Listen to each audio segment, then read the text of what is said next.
Chapter 225. Since she had Xiao Bai, Feng Wu no longer had to worry about taking care of children. But Feng Wu knew a lot about her son. For example, if the little guy didn't like someone, he wouldn't be able to hug him. On the contrary, if he liked someone, he would not only ask for a hug, but would also smile and occasionally give a few kisses to the person he liked. Take Master Feng for example. Although this old man looked serious and didn't make children like him, Xiao Yi liked him very much. Not only would he ask for a hug, but he would also give him kisses. Master Feng also liked Xiao Yi very much. Every day, he would come to see the little guy and gave him a lot of good things. Oh, Feng Yanran heard Feng Wu's direct words and her heart ached. Xiao Wu, do you really hate me? What do you not like about me? I can change. Don't hate me, okay? Don't let Xiao Yi hate me, okay? Feng Wu's straightforward words made Feng Yanran misunderstand. This girl thought that Feng Wu hated her so much that she didn't want her son to like her. Xiao Yi cried just now. Maybe it was because Feng Wu didn't want her son to be close to her. Feng Wu, you're thinking too much. What's wrong? Why is Yanran crying? Madame Lan and Feng Tianqing happened to pass by the garden and saw Feng Yanran crying. They immediately came over to see what was going on. Xiao Yi didn't like him, so he cried. Feng Wu's face was expressionless as she said seriously. Looking at her serious face, she believed that no one would believe that she was lying. Feng Yanran was stunned. Obviously, she didn't expect Feng Wu to say this. She couldn't even accuse Feng Wu of lying. I see. Yanran, it's not that Xiao Yi doesn't like you. He's just a little afraid of strangers. After you spend more time together, he will pester you. Madame Lan listened. So it was such a small matter. Fortunately, it wasn't Xiao Wu who bullied Yanran. She still remembered when Feng Yanran first came to the Feng family when she was a child. Everyone doted on her. Xiao Wu felt left out, so she pushed Yanran into the lake. Fortunately, she was found by the servants in time. Yanran only drank some water and was not hurt. However, Xiao Wu was punished by her angry father. That beating almost took Xiao Wu's life. Now she didn't want history to repeat itself. If it happened again, she didn't know if Xiao Wu would be able to survive. Is that so? I will get closer to Xiao Yi in the future. Xiao Wu, can I often go to your place to see Xiao Yi? Feng Yanran said shyly. Okay. Feng Wu nodded. Yeah. Feng Yanran couldn't understand Feng Wu's indifferent reaction. She still remembered that Feng Wu was an impulsive and irritable girl when she was a child. She didn't expect her to be so tolerant after she grew up. She clearly didn't like her but didn't say it out loud. She pretended nothing in front of her aunt. Feng Wu, who was unaware of the situation, was labeled as a scheming girl by Feng Yanran. You two continue to play. Sister-in-law and I still have things to do, so we won't accompany you. Feng Tianqing looked at the two lovingly and said gently. Although Feng Tianqing had stayed in the Blood Moon Forest for 20 years and had a layer of murderous aura, she was very kind. She spoke and did things very quickly. Everyone in the Feng family liked her very much. Okay, Xiao Wu and I will take care of Xiao Yi and have fun. Feng Yanran smiled slightly. Although her eyes were still a little red, there was a kind of charm that made people feel sorry for her. After the two elders left, Feng Yanran tried to get close to Xiao Yi many times. However, Xiao Yi didn't know why he would cry whenever she got close to him. There was nothing she could do. Feng Yanran, who had always been liked by everyone, was frustrated by Xiao Yi. She wanted Xiao Yi to like her. No matter how Xiao Yi cried, she would approach him again and again. Finally, after making Xiao Yi cry again, Feng Wu, as his mother, was no longer silent. Xiao Yi doesn't like you. Don't get close to him. Feng Wu frowned. She was worried that Xiao Yi would hurt him by crying like this. Xiao Yi had never been a child who liked to cry.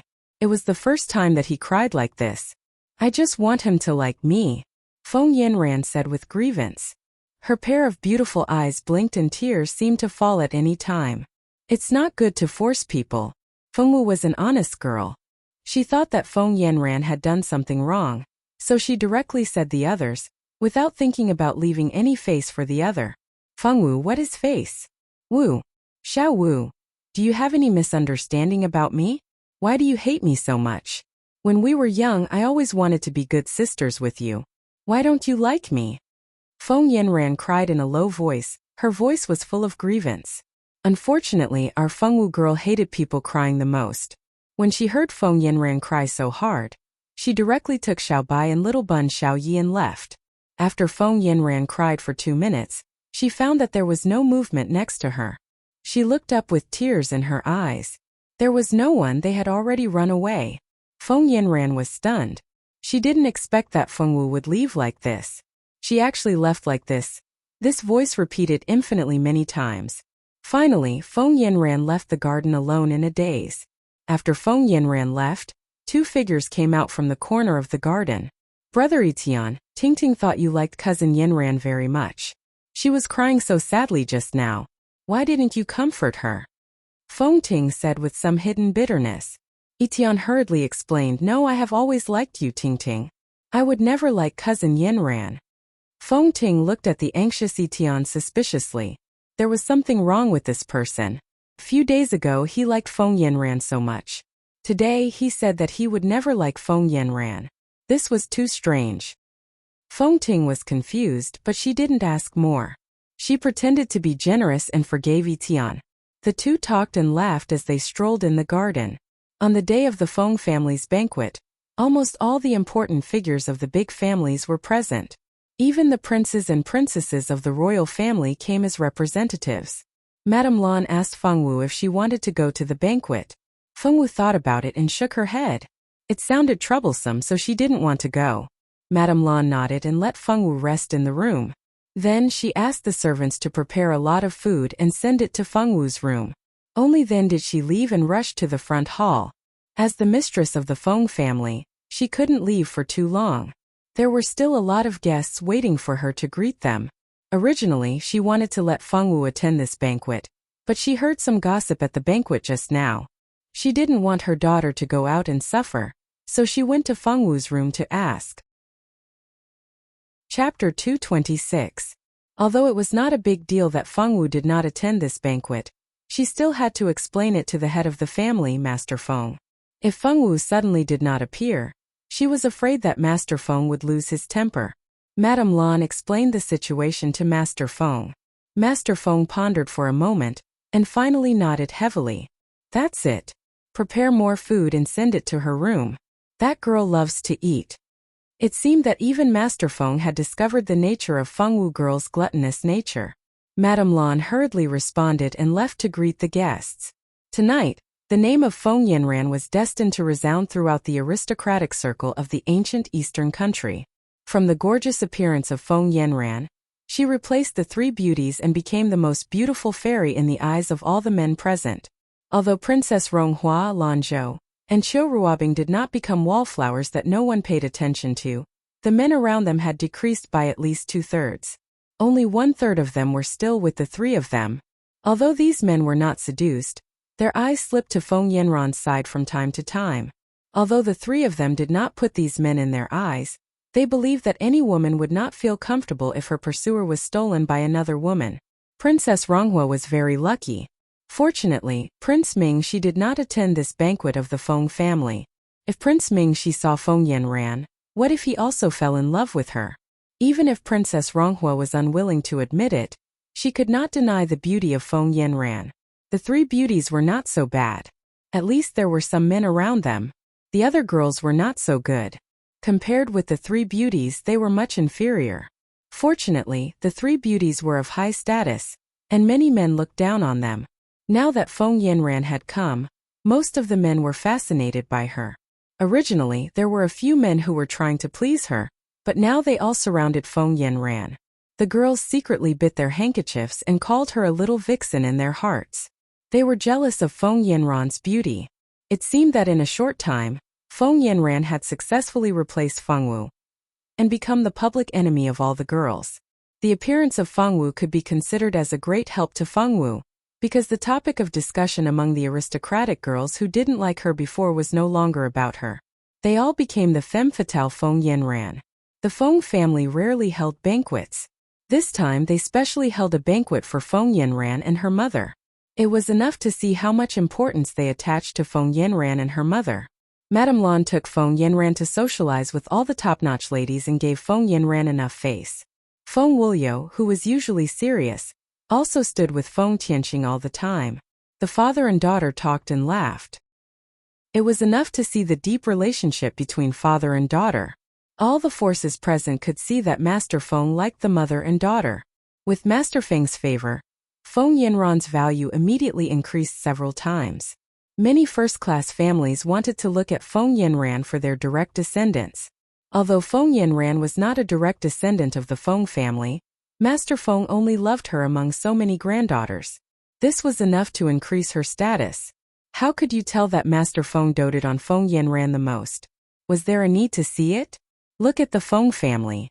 Had they ever held a banquet for any granddaughter in the past few years? Feng Yanran had done it. Although this banquet was not held for her alone, her mother, Feng Tianqing, was also there. No matter what, she occupied half of the banquet. Feng Tianqing was Feng Yanran's mother. At a glance, this mother and daughter occupied a pivotal position in Master Feng's heart. Their position in Master Feng's heart was probably much higher than the two daughters of Master Feng. Feng Ting had been smiling elegantly the whole time, but she hated in her heart. What was so great about Feng Yanran? Was Grandpa old and confused? Although Feng Yanran was also surnamed Feng, she was not a real member of the Feng family. At best, she was just a relative. For a relative, he had to hold a banquet for her in the name of the Feng family. Even Feng Juntian had never received this kind of treatment. What the hell was Feng Yanran? Elin, why are you here alone? There are many small games to play over there. Why don't you go over there and have a look? Feng Ting saw Elin sitting alone in the pavilion and eating snacks. She walked forward with a smile and said, "It's you, Feng Ting. What's wrong? Are you not convinced? Do you not want to see Feng Yanran being favored, so you ran out of the banquet hall?" They had already left the banquet hall. There were some small games arranged by Madame Feng for young men and women in the garden. But now they were all playing with the same girl. The boys had long been fascinated by Feng Yanran and were all circling around her.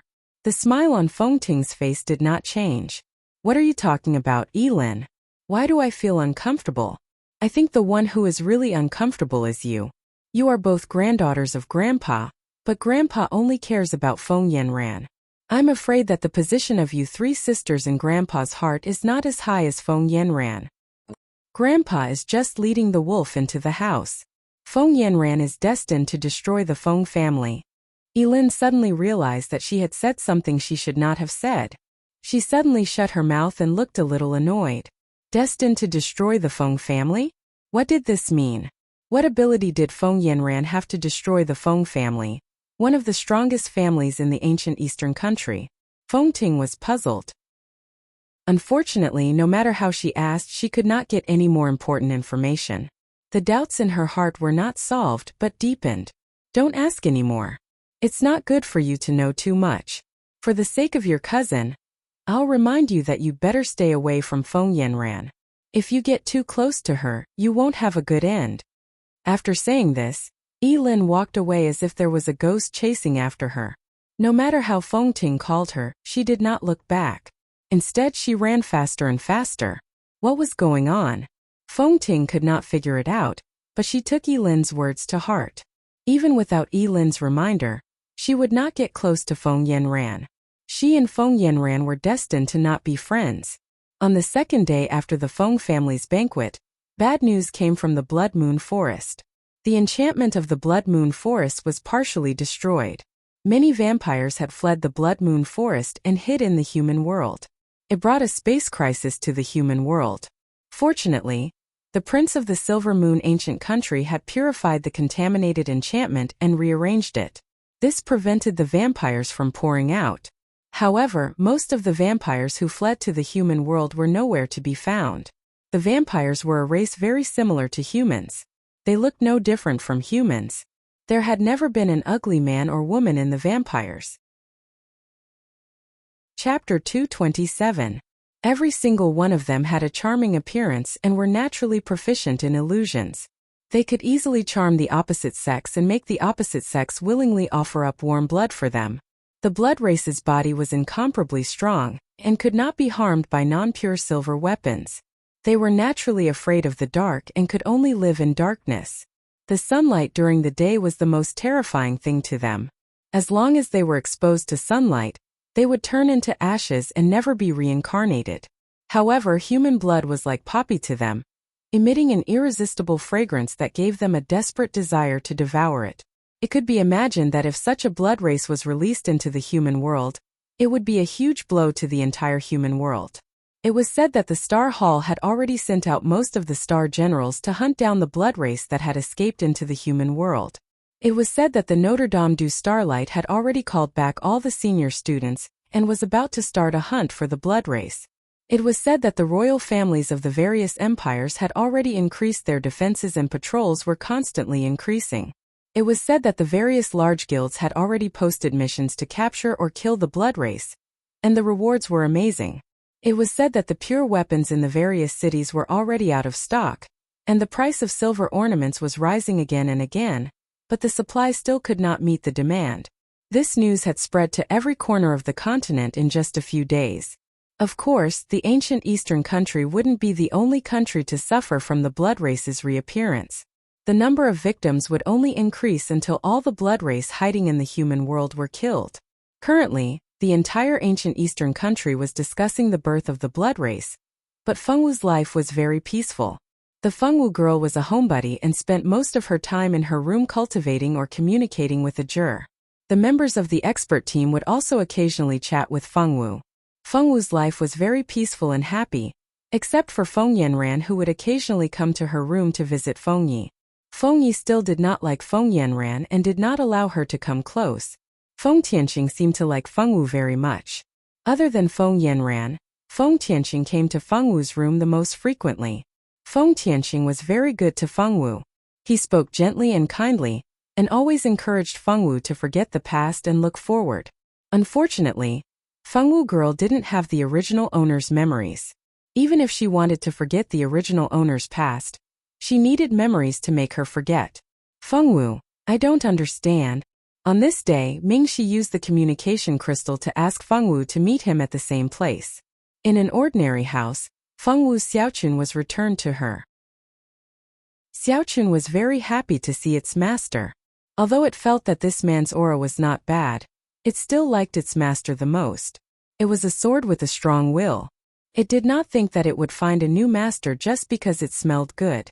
However, it felt very good to go out and play this time. There were a lot of dirty things that it could purify. Ever since it left that small town, this was the happiest time it had. After being satisfied with its master's intimacy, it returned to its master's dantian and continued to rest. It wanted to have a good sleep. It had eaten a lot this time and needed to properly digest it. This time it was all thanks to Xiaochun. The enchantment outside the Blood Moon Forest was originally destroyed by the vampires. Moreover, it was contaminated by filthy things. The enchantment was almost completely destroyed. Fortunately, with Xiaochun's help, it was finally purified. The enchantment was also rearranged, minimizing the damage.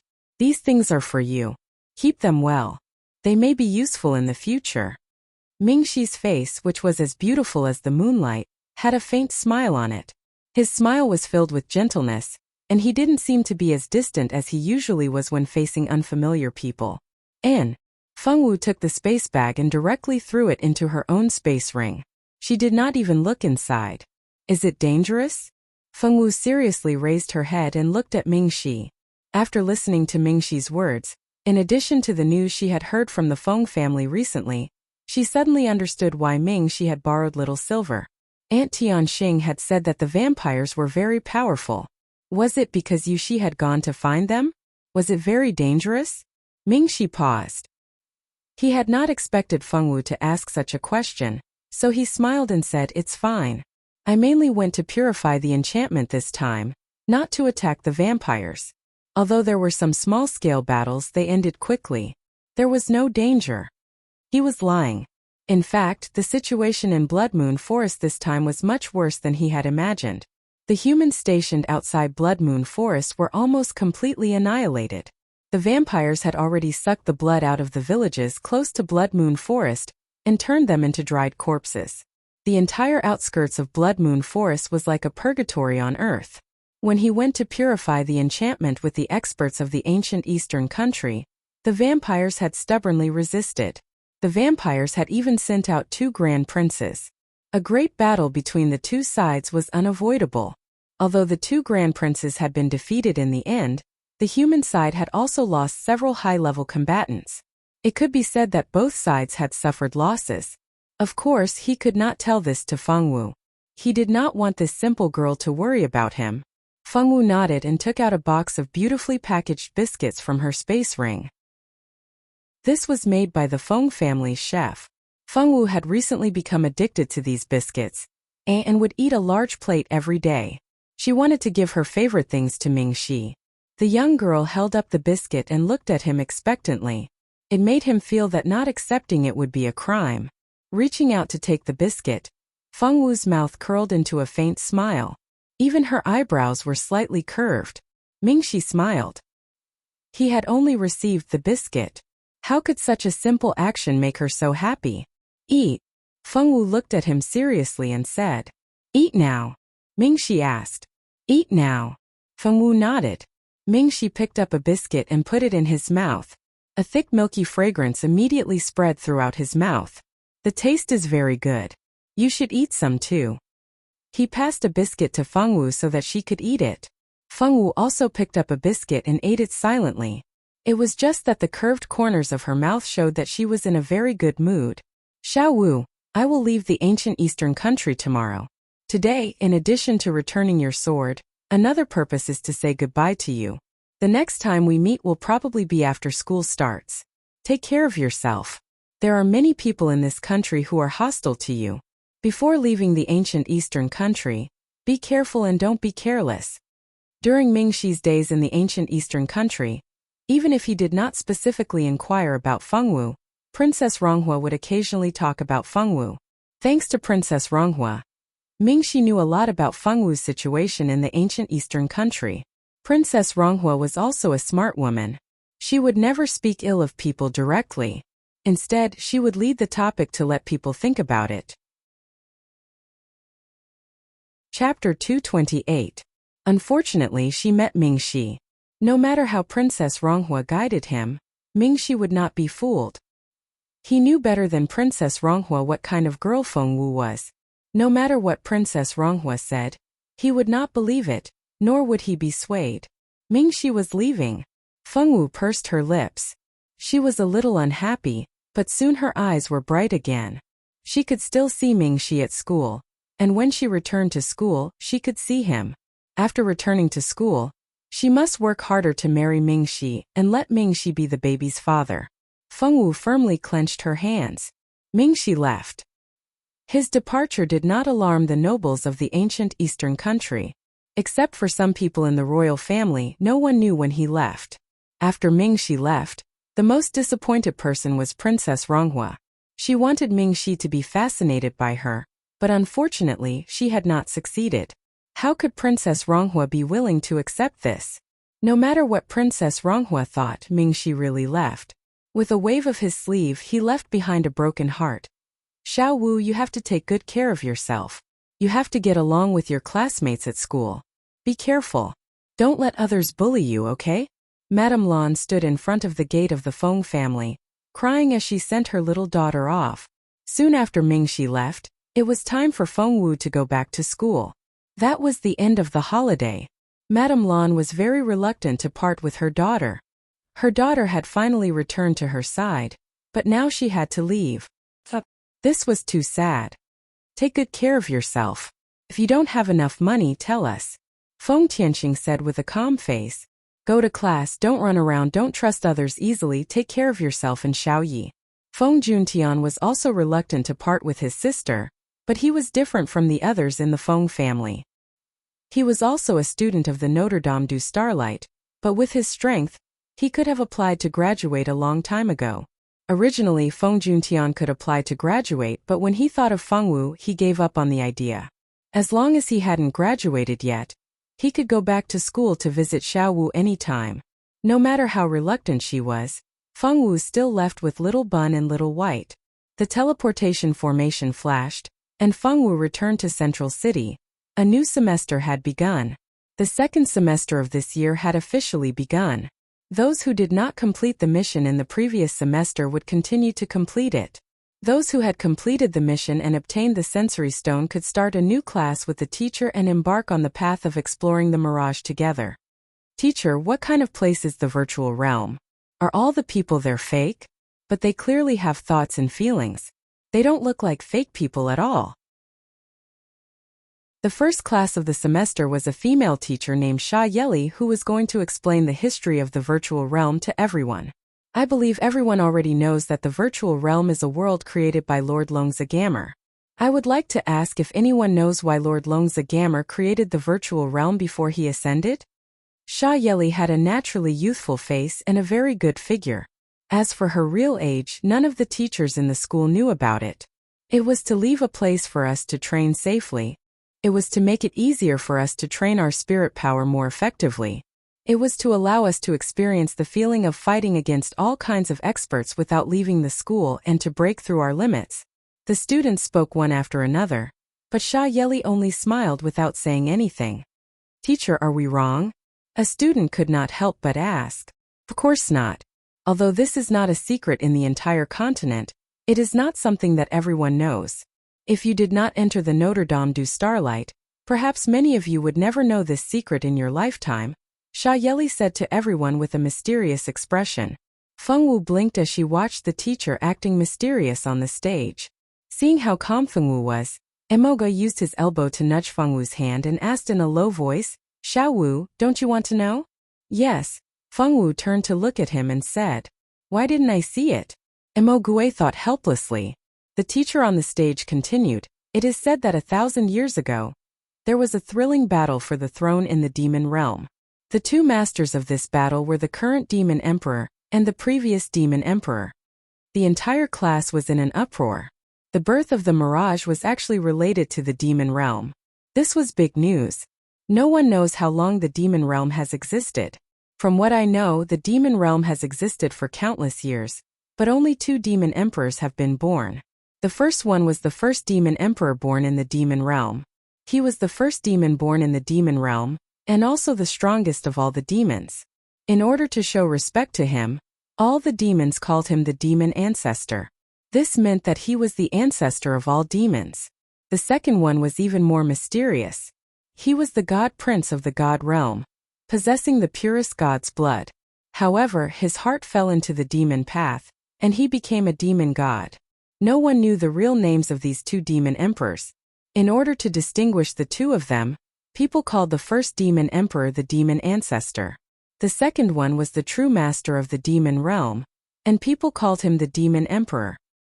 Back then, after the current demon emperor turned from a god into a demon god, the god realm could no longer accommodate him, so he left the god realm with his subordinates and found the demon realm. He defeated the demon emperor at that time and became the new king of the demon realm. Although the demon ancestor was defeated, he did not leave the demon realm. Instead, he and his loyal subordinates launched counterattacks again and again, hoping to take back the demon realm. Unfortunately, the demon ancestor never succeeded. In the last battle for the throne, the demon ancestor was seriously injured and fled from the demon realm to the human realm.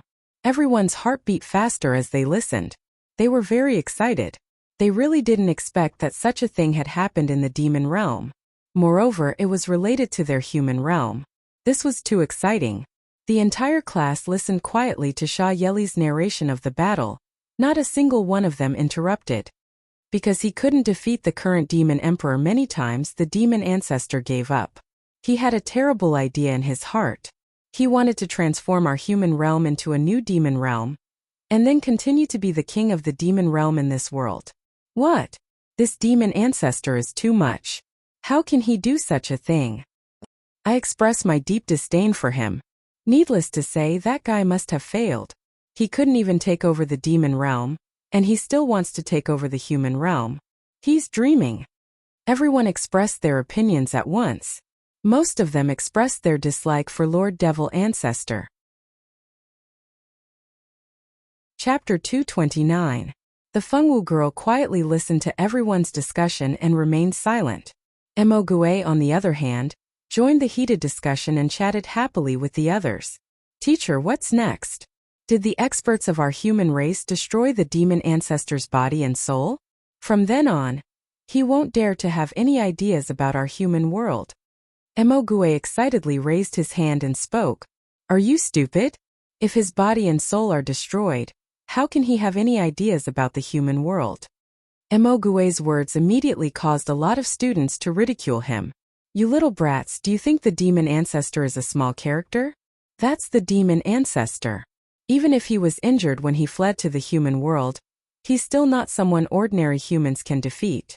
At that time, the one who led the humans to surround and kill the demon ancestor was Lord Longza Gamer. At that time, Lord Gamer had already reached the demigod realm.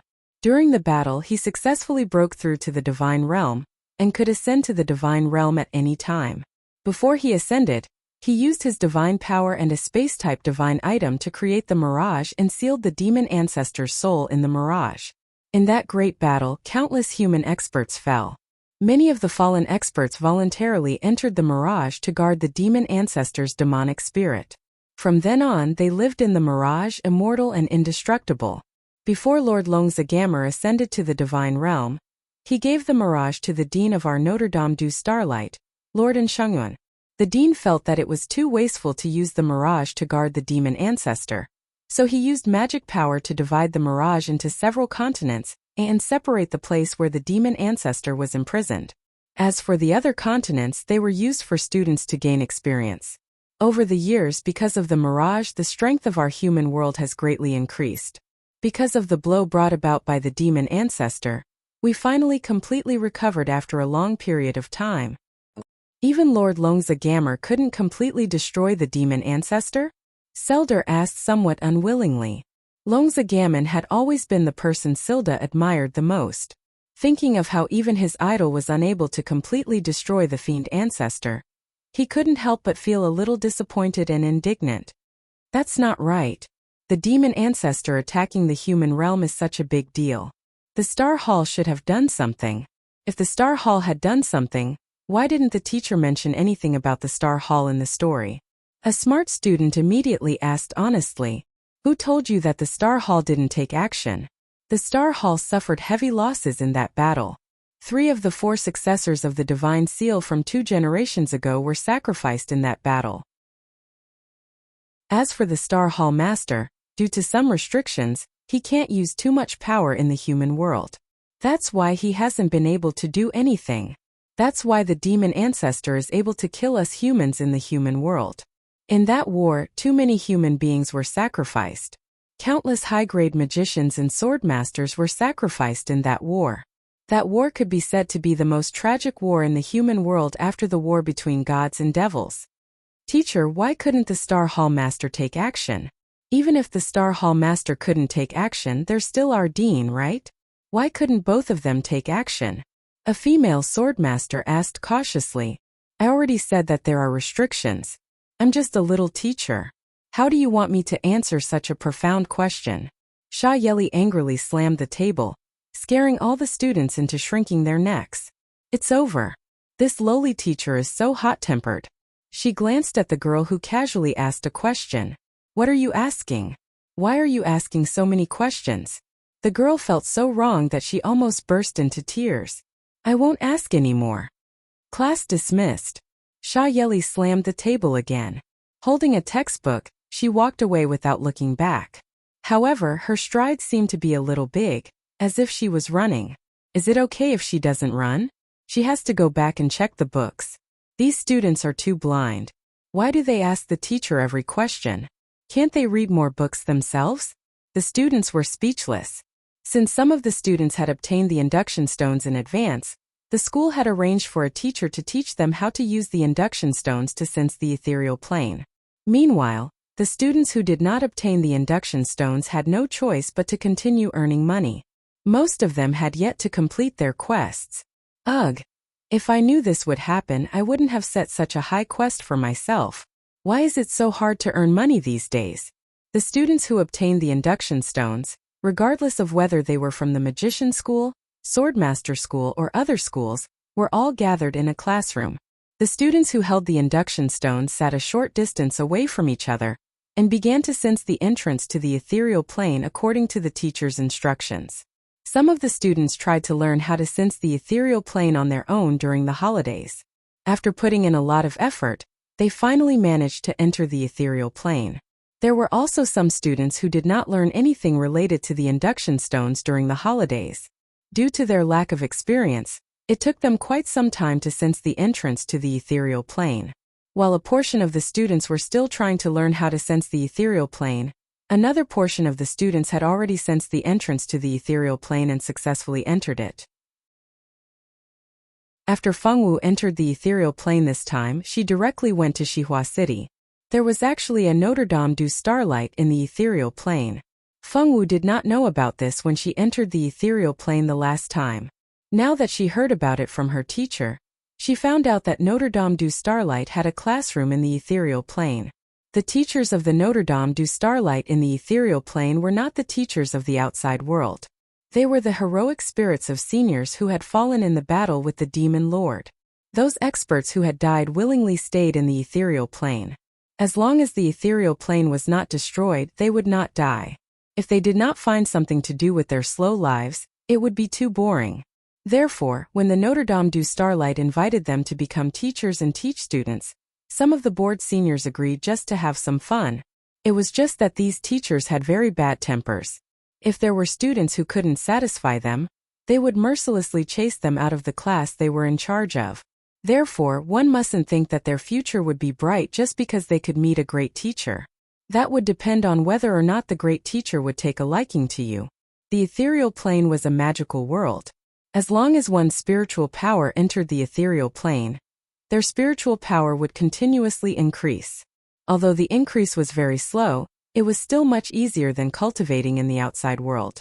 This was also one of the reasons why many senior students preferred to stay in the virtual realm. As long as one was in the ethereal plane, their spiritual power would increase even if they did not cultivate. Only a fool would not do such a good thing. Of course, another important reason was the inheritance of the peerless experts who had chosen to stay in the ethereal plane. There were countless opportunities in the ethereal plane. There were powerful inheritances that could not be seen in the outside world, waiting to be discovered. There were also mysterious and powerful teachers waiting to be apprenticed to. Chapter 230. In short, as long as you entered the mirage and had a little bit of luck, even if you couldn't ascend to the god realm and become a god, you could at least become a sword saint. The powerful inheritances in the mirage didn't just attract the students of Notre Dame du Starlight. Many aristocratic families and members of the royal family were also attracted by the powerful inheritances. The mysterious mirage attracted countless young experts, and everyone wanted to be the next lucky person to obtain the powerful inheritances. However, with so many people entering the ethereal plane every day, how many of them could actually obtain the inheritance? The inheritance was also selective. It was not like any random Tom, Dick, or Harry who entered the ethereal plane could casually give a bun to a beggar at the entrance of a village and obtain clues about a mysterious sect or a divine artifact, just like how it was written in online gaming novels. According to the teacher, the Notre Dame du Starlight in the mirage was located in Xihua City, and what they needed to do was to report to the academy in Xihua City. Fengwu found a kind-hearted auntie and asked for directions. The auntie told Fengwu the location of the Notre Dame du Starlight. After walking for about 15 minutes, they saw a school that looked exactly like the Notre Dame du Starlight in the real world. There were already a few familiar-looking students at the school gate. These were the students who were in the same classroom as Fengwu. This time, there were only about 20 students who had successfully entered the mirage, and they were led through the school gate by the teacher. The first thing they had to do after arriving at the Notre Dame du Starlight was to take the class assignment test. Teacher, are you kidding me? This is our first day here, and we haven't even learned anything yet. Isn't this too difficult? A boy from the Swordmaster department yelled. That's right, teacher. It's too difficult. Can you let us go and read a few more books before we come back? Teacher, please let us go. If they had known, they wouldn't have gone out to play during the holidays. It would have been better to stay at home and read a few more books. All right, we won't be testing theoretical knowledge. We'll be testing actual combat. The teacher didn't know whether to laugh or cry as he looked at the group of begging students. Phew, That's good, that's good. The boys patted their chests. As long as it wasn't theory, anything was fine. No way, teacher. This is too unfair to us girls. The pretty girls from the sorcerer department couldn't take it anymore. The girls from the sorcerer department didn't have any advantages when fighting with others in the early stages. If they really fought, how could they be the opponents of those animals from the swordmaster department? TSK. You girls from the mage faculty are too useless. If you're so afraid of death, just go home. What's the point of coming to school? The girls of the swordsman department had always looked down on the sorceresses, so of course they wouldn't be polite to them. You bunch of tomboys. What qualifications do you have to talk about us like that? The mage girls couldn't take it anymore. And the girls from both sides were arguing so much that they almost started fighting. Enough. Do you still have any respect for me as your teacher? You should learn from this student. Look at her. She's been standing there obediently and not causing any trouble. Unlike you, you dare to quarrel when the teacher is still here. When the teacher spoke, he looked at the Fengwu girl with a praising gaze. She was the only one who hadn't spoken out of all the girls present. After seeing how powerful those girls were, the young teacher suddenly felt that these quiet girls were so cute. Mage girls. Who is this person? I think she's from the swordmaster department. She's purposely not speaking to make her presence known in front of the teacher. She's really scheming. Swordmaster department girls. Who is this person? I think she's from our swordmaster department. A girl from our department is fighting with a girl from the mage department, and you're actually standing there and not getting involved. How disunited. How unfriendly. Fengwu girl. Hurry up and take the exam. I'm hungry. Stop quarreling. Come with me. After the teacher finished speaking, he walked in front and led the way. He brought the new students who had just entered the virtual world version of Notre Dame, du Starlight, to the exam venue. Following the teacher, the students walked into a large building and stopped at a room on the first floor. Go in, the teacher said. The students opened the door with some curiosity and hesitation. They walked in one by one with the teacher at the back. There were 4 large doors in the room. Each door looked exactly the same. On the door, there was an introduction to each room written in the common language of the continent. Do you see that? Behind these 4 doors is your examination hall. The content of each door is different. The first 2 doors can only be chosen by the students of the mage major, and the last 2 doors can only be chosen by the students of the swordsman major. The 4 doors represent 4 different teachers. Now let me introduce you to the 4 teachers who set up these 4 barriers. The first is the legendary mage Saint Lord Niger from thousands of years ago. Lord Niger is an extremely powerful dual element, mage saint of fire and wood. Lord Niger is best at combat magic. In the future, if you want to become a combat mage, you can choose the first door. The second teacher is also a warlock saint. It's just that this teacher doesn't major in combat magic, but in support magic. I believe many people have heard of this teacher's name before. She's the female warlock Saint Marigir, whose life is filled with legends. Mage Saint Marigir is a female mage saint whose life is full of legends. She has the power of light and wood. These 2 powers can not only be used as support in battle, but they can also be used alone in battle. In the library of Notre Dame du Starlight, there is a book on support magic written by Mage Saint Marigir. In the future, if you want to become an outstanding support mage, you can choose the second door. After the introduction of the 2 teachers, it immediately caused the students to discuss in low voices. Most of the boys chose the first door, while most of the girls chose the second door. The third teacher is a sword saint. I believe all of you are familiar with his name. He is a peerless master of both magic and martial arts, the Heaven Extinguishing Sword Saint. It's actually the Heaven Extinguishing Sword Saint. Oh my God, are we dreaming? He is a legendary figure from thousands of years ago, so he also fell in that great battle. My grandfather told me before that if the Heaven Extinguishing Sword Saint didn't fall in an accident, he would definitely ascend to the divine realm. For the sake of the Heaven Extinguishing Sword Saint, I must choose the third door. No one can stop me. I will fight whoever tries to stop me. TSK. Who has the time to stop you? Don't block the third door, okay? You are blocking my way. I must be the first to rush in for the exam later. Hearing the name Heaven Extinguishing Sword Saint, many students went crazy. The Heaven Extinguishing Sword Saint was a true peerless sword saint. Legend had it that he was the existence closest to the sword god. Chapter 231. As long as they could stay by his side, even if they only learned a few moves, they would definitely not be bad in the future. Even if they were bad, they would still be able to become a legendary swordmaster.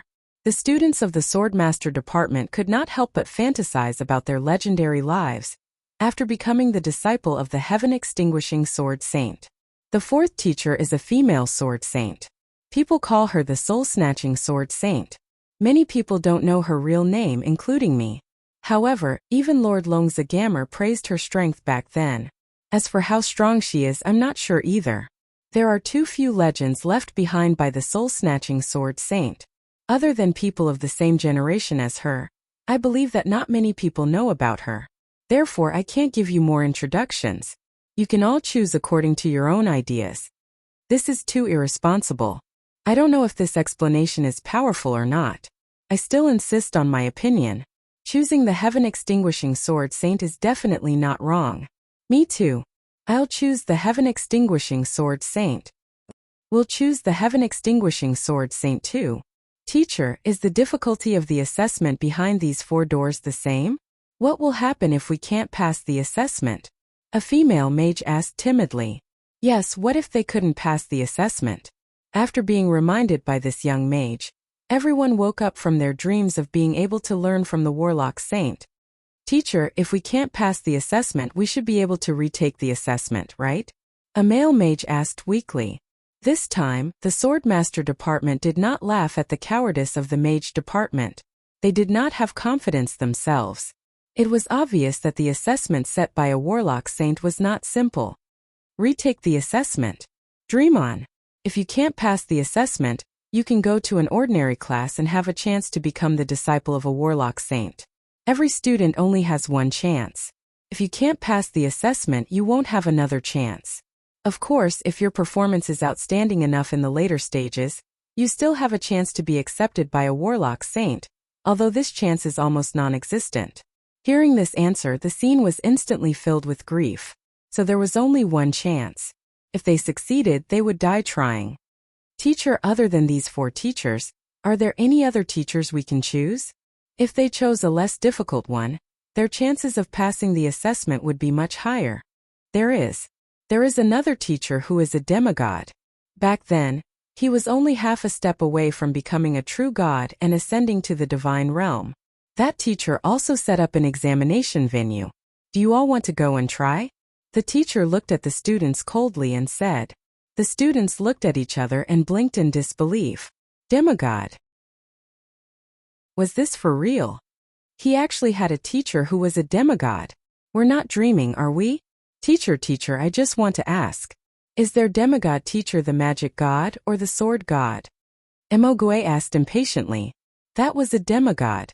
After the true gods ascended to the divine realm, demigods became the strongest fighting force in the human world.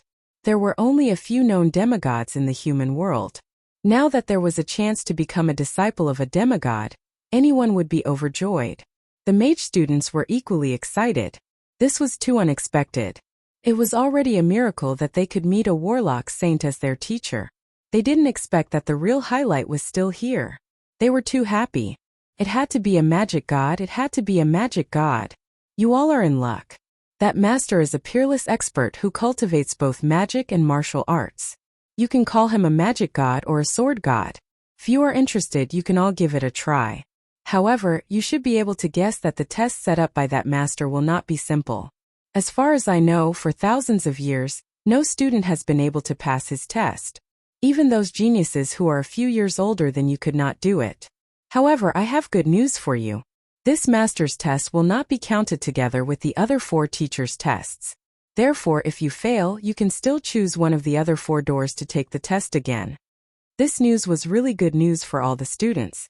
Originally, each person only had 1 chance, but now it had become 2. This news couldn't be better. Even if they couldn't become a disciple of a demigod, they could at least take the test to become a Warlock Saint's disciple again. Alright, now you can enter the test venue that you have chosen. If you choose the test venue set up by a demigod, look over here. The teacher pointed in the direction behind them. They saw that a golden door had appeared on the originally empty wall. After passing through this golden door, you will reach the test venue set up by the demigod. If you want to go, go quickly. Although I don't think that any of you will be lucky enough to be chosen by a demigod, you should not let go of this opportunity, the teacher said without much hope. The students were silent. Did he have to be so discouraging? Could he still be a teacher and student happily? The golden door was right in front of them, and the test behind this door did not count. In other words, even if they failed, they still had another chance to take the test. This was such a good thing, so no matter what, they had to go in and take a look. No one chose to go through the other doors first. As long as there was a chance, no one would not want to become a disciple of a demigod. Among these students, not all of them were so excited that they lost their minds. At the very least, a few of them were still very clear-headed. They were Fengwu, Ajur, Zicheng, and Irene. Fengwu did not think that becoming a disciple of a demigod was a big deal at all. Because she did not feel anything, she was not excited. Ajur had already received the recognition of the seal of Xia of the 4 god seals. He had already received the best. Naturally, the other inheritances would not be able to catch his eye. As for Zicheng, it was because she had the favorability system. With the system in hand, as long as she had enough favorability, there was nothing that she could not exchange for. Although she also wanted to be recognized by a demigod and be accepted as a disciple, she would not lose her mind for such a small benefit. Among the 4 of them, Irene was the most confused. Irene's mind was in a mess, but it was not because of the excitement of hearing that a demigod was going to accept a disciple. The reason for her confusion was very simple. It was because, in her memory, the female lead Zicheng had never participated in any demigod's disciple test. In the novel, there were only 4 doors to choose from. Zicheng had chosen the first door, and became the disciple of a powerful combat sorcerer as a woman. But now the content of the test had not changed. Instead, there was an additional test for a demigod's disciple. Where did this demigod come from? Could it be that he was also a transmigrator? Irene had many guesses in her mind, but she could not confirm which one was the closest to the truth. She took a few deep breaths to sort out her chaotic thoughts. She had to calm down. After all, this was not the first time the plot had changed. How many times had it been? She had to get used to it. She could not be distracted by such a small matter. Chapter 232. Fengwu calmly followed the person in front of her into the golden door. After entering the door, her consciousness went into a trance for a moment. When she regained her senses, she realized that she had appeared in an ordinary little village. However, the others who entered the door with her did not see anything. When Fengwu saw this village, she was first in disbelief. Then her eyes were filled with eagerness. She took large strides and ran in the village. The expression on her face seemed to be happy and joyful.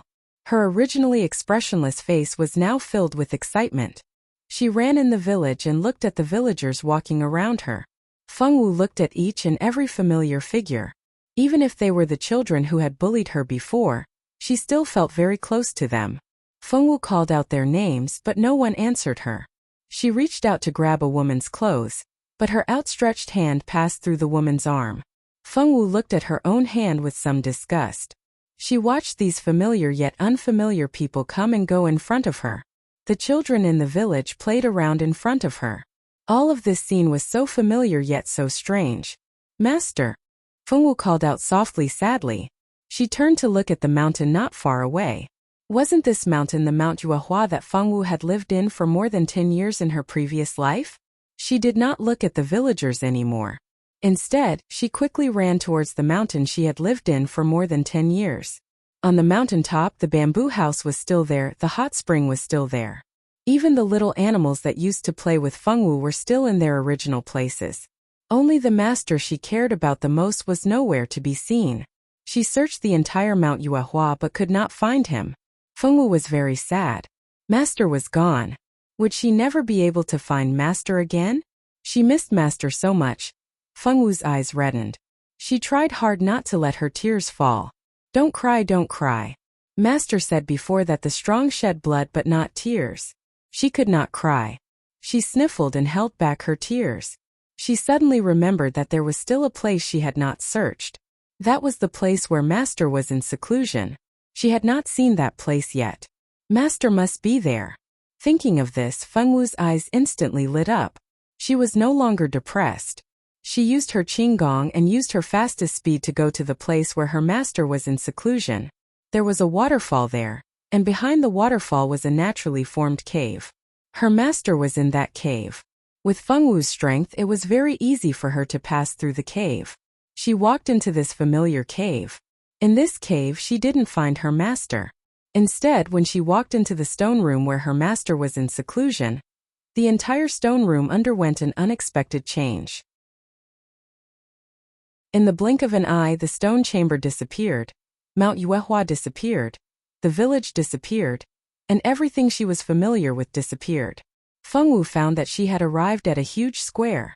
All the people who had come to participate in this assessment were gathered in the square. Fengwu didn't have time to look at the surrounding environment when a familiar voice sounded. Fengwu had heard this voice since she was young in her previous life. She was simply too familiar with this voice. Welcome to this place. You should have seen the scene just now.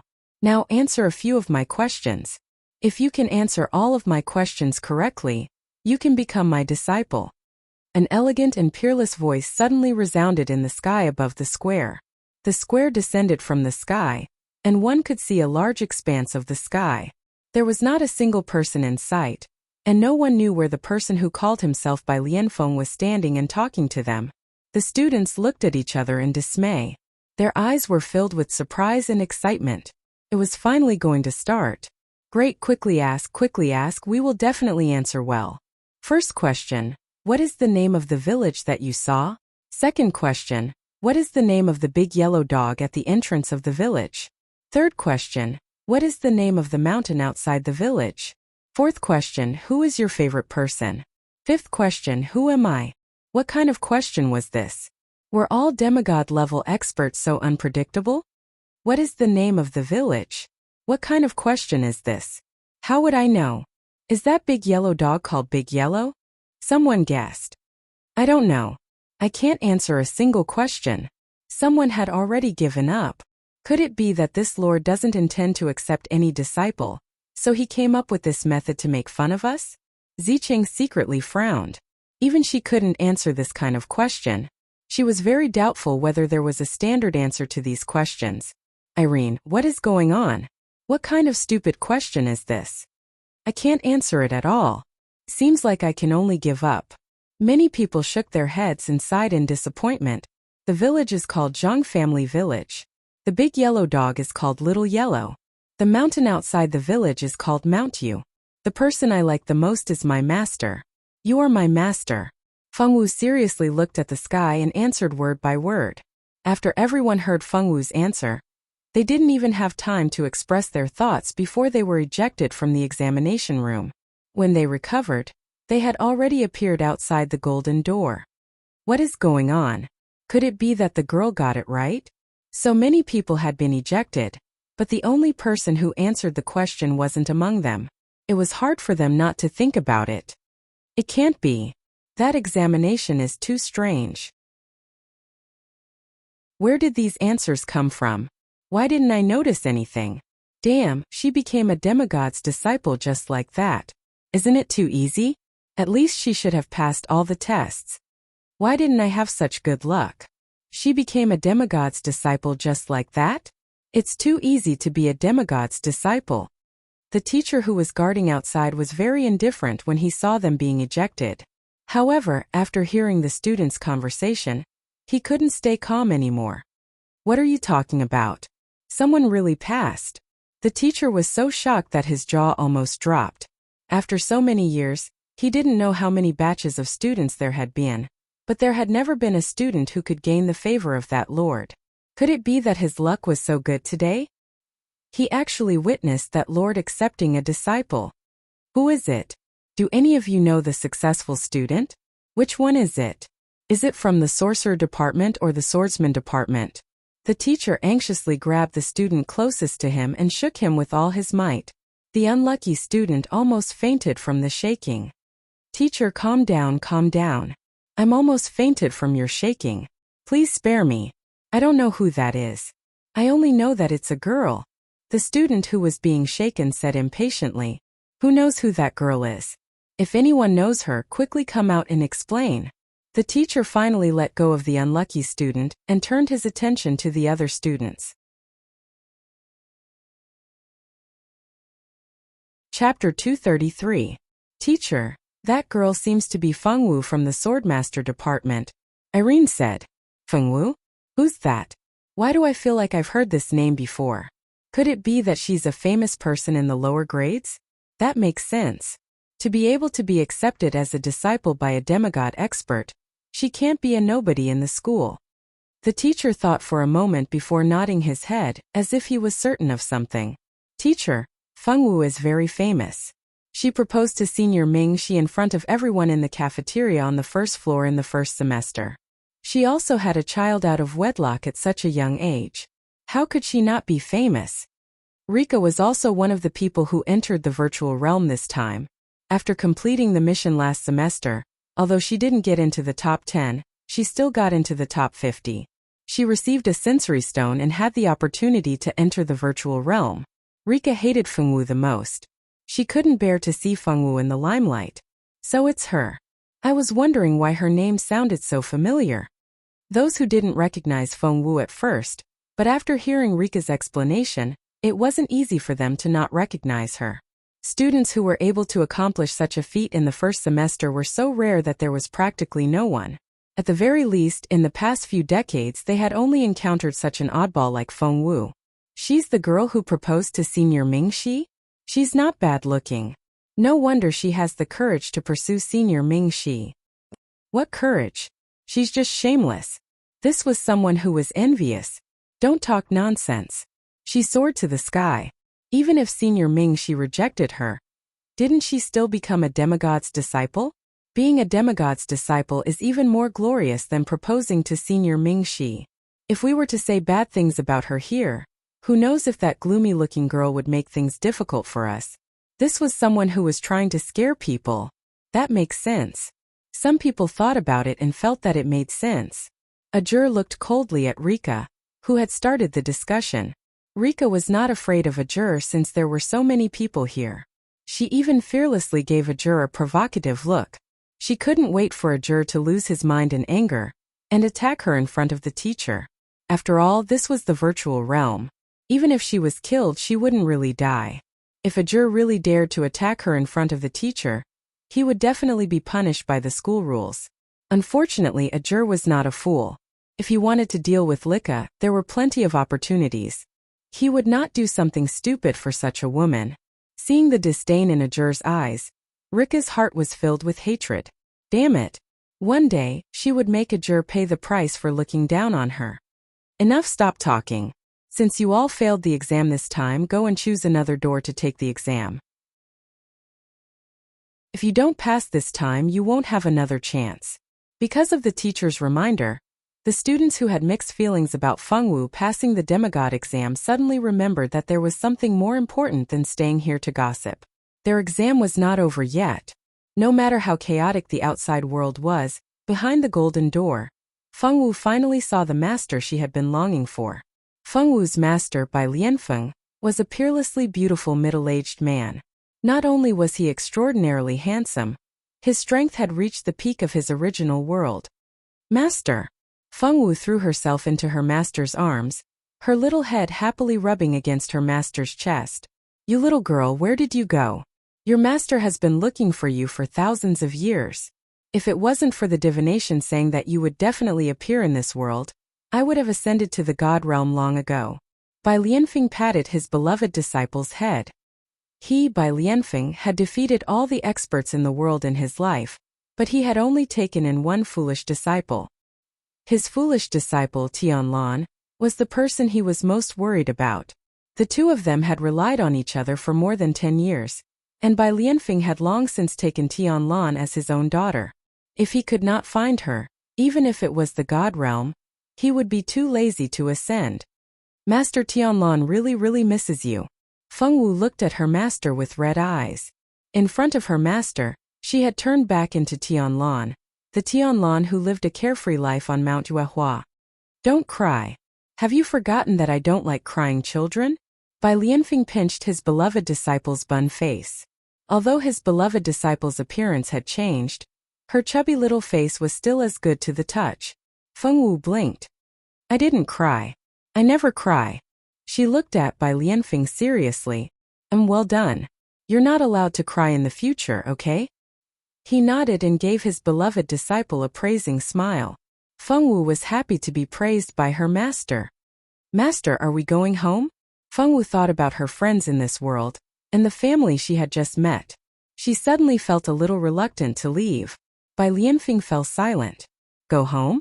If they could really go back, why would he and Tianlan come to this world? Lan I'm afraid we won't be able to return home on Mount Yuehua in the future. But it's okay. I've created a place in the virtual realm that's exactly the same as Mount Yuehua. When you come to the virtual realm, you can live there with me. Bai Lianfeng didn't explain much as he patted Fengwu's head. Okay. Fengwu nodded her little head. The Fengwu girl was very happy that she didn't have to be separated from her friends and family. Master Lan'er has made friends and family. Ajur Mingxi Emogui Peiqing. Fengwu listed her friends one by one. She wanted to introduce all of them to her master. Not bad, but you have to be careful. Don't be fooled by others. Bai Lianfeng knew his disciple's foolish nature. Fortunately, this girl's luck had always been good. She really hadn't been successfully fooled before. He didn't know if it was fortune for fools. I won't be fooled, Fengwu said with certainty. All right, it's good to have confidence, but I shouldn't discourage her. He had clearly traveled through time with his beloved disciple. He didn't expect to be separated by thousands of years. If he hadn't insisted on staying here to wait for his foolish disciple, he was afraid that by the time she came to this world, he would have already ascended to the god realm with Longza Gamer.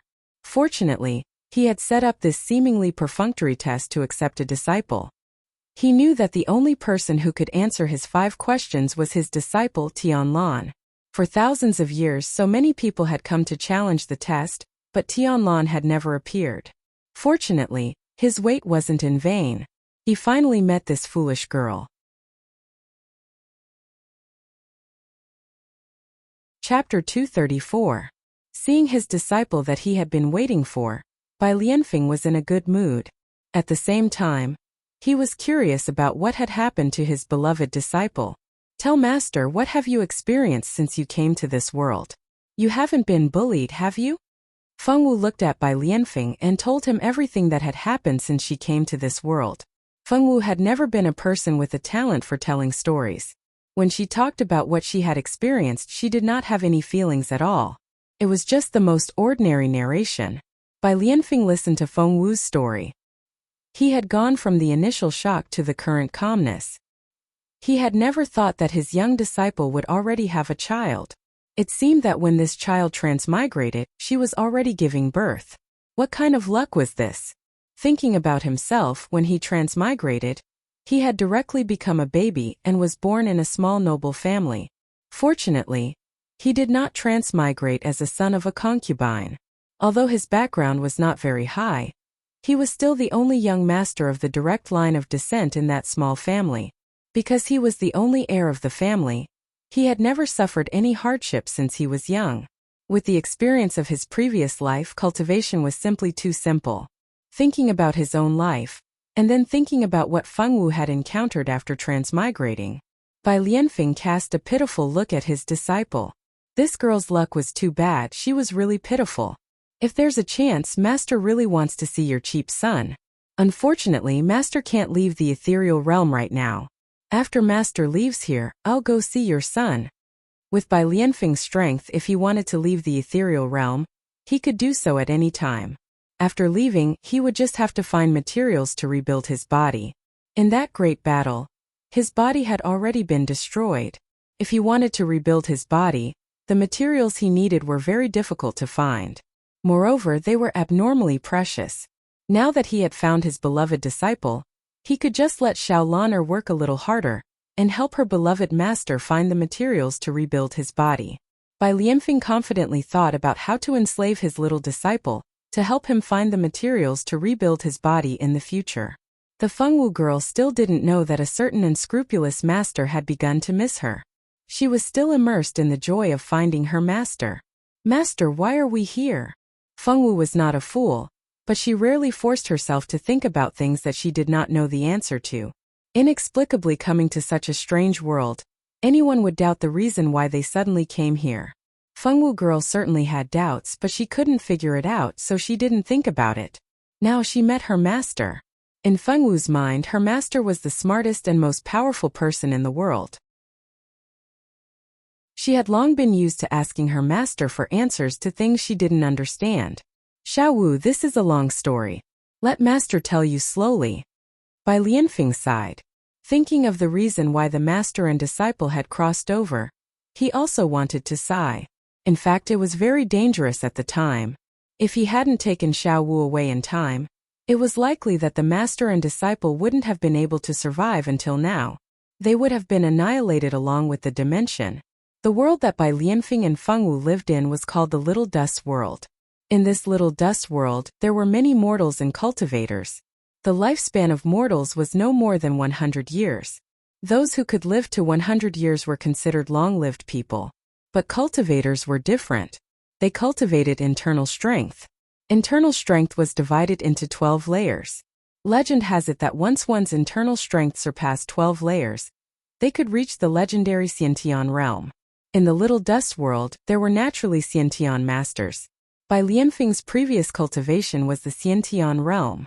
The Xiantian realm was the strongest fighting strength in the Little Dust World. After reaching the Xiantian realm, it was impossible to increase one's strength any further. Legend has it that a long time ago, the Little Dust World also had many Xiantian masters.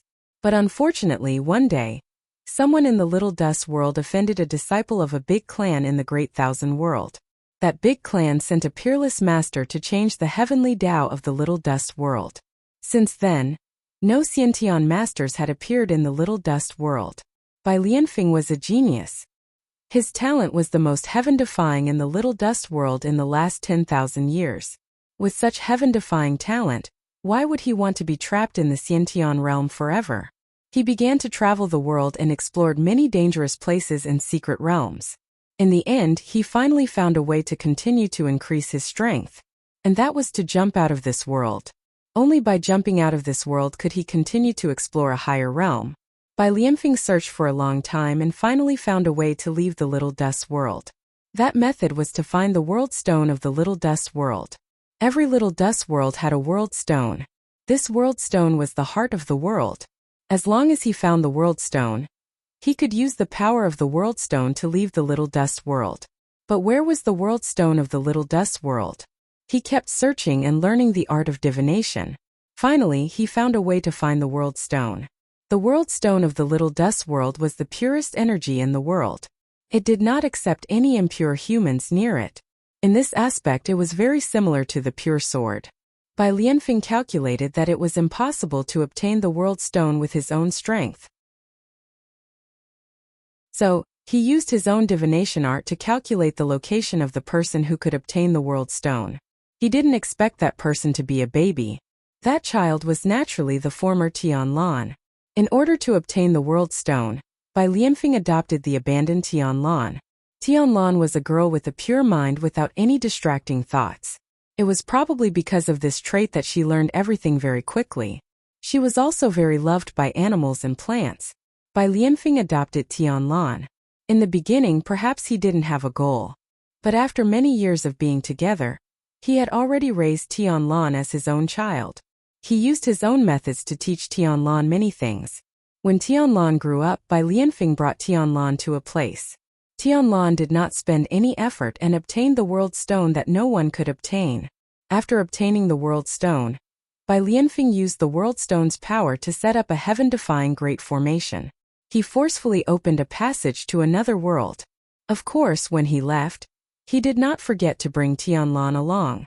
Tianlan had never been a very curious person. She did whatever her master told her to do. She did not even know what Bai Lianfeng was doing. Because Bai Lianfeng needed to control the Great Formation, Fengwu girl was sent into the passage that was forcefully opened before she knew anything. After Fengwu girl left, Bai Lianfeng wanted to send himself away too. He didn't expect that the fact that he used the World Stone's power to forcefully open a passage was finally discovered by the person who changed the heavenly Tao.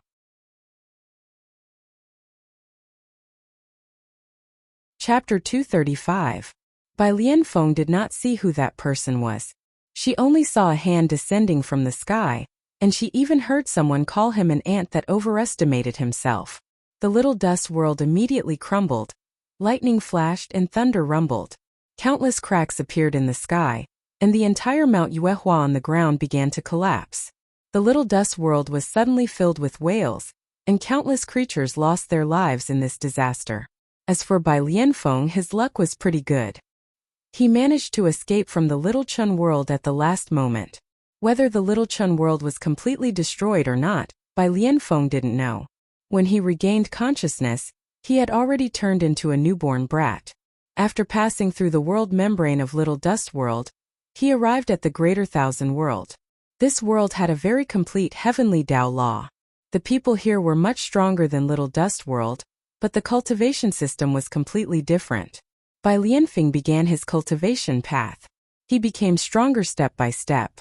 As he became stronger, he searched for his missing disciple. Until just now he finally found her. Who would have thought that just because they had left the small world of magic for a short period of time, 1,000 years had passed in the Greater Thousand Realms.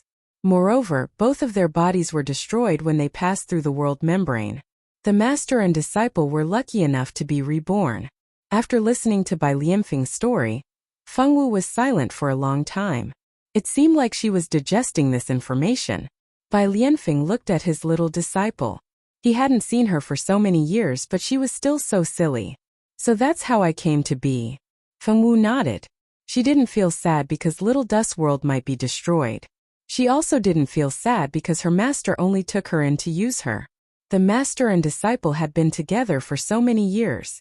They already had a father-daughter relationship. Fengwu didn't care about the reason why Bai Lianfeng took her in and raised her. Those things weren't that important to Fengwu. Bai Lianfeng understood his disciple very well. He knew that Fengwu wouldn't be angry and wouldn't think too much about it. Otherwise, he wouldn't have told her everything so generously. Master, eat a bun. After getting the answer she always wanted to know, Fengwu girl was happy. She took out 2 buns, one for her master and one for herself. Bai Lianfeng calmly received it, and the 2 master and disciple each took a steamed bun, eating with relish. Fengwu had found her master, and Bai Lianfeng had also found her beloved disciple, who had been separated from her for thousands of years. The master and disciple sat together, drinking tea and eating buns. The other students were not so idle. They were currently very busy with passing the examination. If it was said that Bai Lianfeng's test was set up to find Fengwu, then there was no danger or difficulty in it. It was just like going in for a sightseeing tour. However, the tests in the other 4 doors were not easy at all. The difficulty of each door was extremely high, and it was also very dangerous. If one was not careful, they would be sent out with heavy injuries. After a few hours, 2 people finally got the chance to be apprenticed to a famous teacher. Both of them were sorcerers. One was Irene and the other was Zicheng. The 2 of them had successfully become the disciples of Melchior and Niger, the 2 powerful warlock saints. The sorcerers were extremely proud.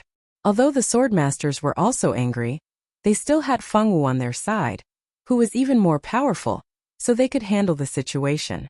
What's so great about you sorcerers? Our swordmaster, Fengwu, has successfully become the disciple of a demigod. What's there to be proud of? The 2 sides looked at each other fiercely. Unfortunately, neither side had the upper hand. Ajur yawned and stood outside the golden door, waiting for Fengwu to come out. This examination was dispensable to him. As the successor of the 4 god seals, his teacher had already been confirmed. This kind of examination was nothing to him. He just went in and walked around casually before coming out. Why hasn't Xiaowu come out yet? Mo Gue stood beside Ajur, a little worried. Although this kind of examination was usually not dangerous, they had been in there for so long. Even those who had entered the gate to participate in the examination later had come out. Why was Feng Wu, who had completed the demigod disciple examination first, not out yet? Mo Gue wasn't the only one worried. Ajur also frowned from time to time. Teacher, are you sure Feng Wu will be fine? What can happen? This is Notre Dame du Starlight's territory. Behind every door is the hero who defeated the demon lord. What can they do to Feng Wu? The teacher rolled his eyes. Children nowadays like to worry for nothing. Finally, just as Mo Gue and Ajur were about to burst out of their eyes, the golden door opened again. The Feng Wu girl's familiar face finally came out. Xiao Wu, why did you take so long to come out? We were so worried. We thought something happened to you in there. Mo Gue was the first to rush up and yell. It's nothing. I saw my teacher and then we chatted and ate buns together, Feng Wu said. Congratulations. It looks like you really succeeded in becoming a demigod's disciple. You're so lucky. Mo Gue was very happy for Feng Wu. Congratulations, Xiao Wu, you found a good master. Ajur was also happy for his friend. Feng Wu had been taught by a great teacher. It was naturally something to be happy about. When the others saw that Feng Wu had not come out for so long, they kept guessing whether she had succeeded or not. Some said that she had succeeded while others said that she had not. Now that they had an accurate answer, many people were envious. Even Zicheng was a little envious of Feng Wu's good luck. Many people dreamed of being accepted as a disciple by a demigod, but Feng Wu had easily achieved it. In order to become Warlock St. Nigel's disciple, she had gone through a series of hardships. She had fought against magical beasts of a higher level and broken through an illusion array. Looking at Feng Wu, she had become a demigod's disciple after only answering 5 questions. Compared to Feng Wu, the process of becoming a disciple was much more complicated. Of course, Irene had many thoughts in her heart, but she still went forward to congratulate Feng Wu. She was also someone who had a great opportunity. As long as Zicheng did not benefit, she did not care who got the opportunity to become a demigod's disciple. Moreover, she had another god-tier inheritance. How could a demigod's disciple compare to her inheritance? As she had a more important inheritance, Irene did not feel much jealousy in her heart. No matter what these students thought, they all went forward to congratulate Feng Wu for finding a good teacher. Moreover, it was a great teacher. Even the teacher looked at Feng Wu with a much more amiable attitude. He even praised Feng Wu for being able to become a demigod's disciple.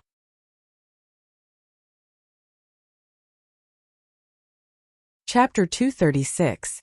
Of course, Zicheng and Irene, who passed the first and second door respectively, were also praised by the teacher. The 3 of them immediately became the model students, the representatives of this batch of new students. They followed the teacher to familiarize themselves with the Mirage version of Notre Dame du Starlight. The size of the Notre Dame du Starlight in the Mirage was exactly the same as the one in the real world. The only difference was that there was a forest outside the Notre Dame du Starlight. There were many magical beasts in the forest, and their levels ranged from high to low. The further they went, the lower the level they were. The closer they were to the center, the higher the level of the magical beasts. This forest was where the students of Notre Dame du Starlight usually practiced their actual combat. Every magical beast had the same combat strength as a real magical beast in the real world. They weren't easy to defeat. Normal new students didn't even dare to go near them. The teacher brought Feng Wu and the others around the school and pointed out the places they couldn't go yet. He warned them not to go there by mistake, or else their lives might be in danger. After the teacher brought the group of new students around the school, he brought them to report to the teachers of the Mirage branch. After that, they were assigned to different classes. There were a total of 20 or so students, and they were assigned to different classes according to their specialization. Although they didn't have to attend any classes in the Mirage, they still had to complete the homework given by the teacher. Every now and then, they would have to take an exam. Life wasn't easy. The students who had a teacher were even more tired. Not only did they have to complete the homework given by the school, but they also had to complete the homework given by their teacher. Although it was very tiring, they would learn more. The first day at the Mirage branch was to register and be assigned to different classes. Classes would only begin after all 50 students had entered the Mirage. Because they had obtained the sensory stone before the other students, the way they attended classes was different from the other seniors. It could be seen as the difference between the elite class and the normal class. 3 days later, all the students who had obtained the induction stones had successfully entered the ethereal plane. It was time for them to start their classes. If the mage department's classes were mostly theoretical classes, they would spend most of their time practicing magic incantations. However, the swordsman department was the exact opposite. The swordsman department placed more emphasis on actual combat. In the freshman class of the Mirage Swordsman department, there were only 20 or so people. From now on, these 20 or so people would have to undergo the same training.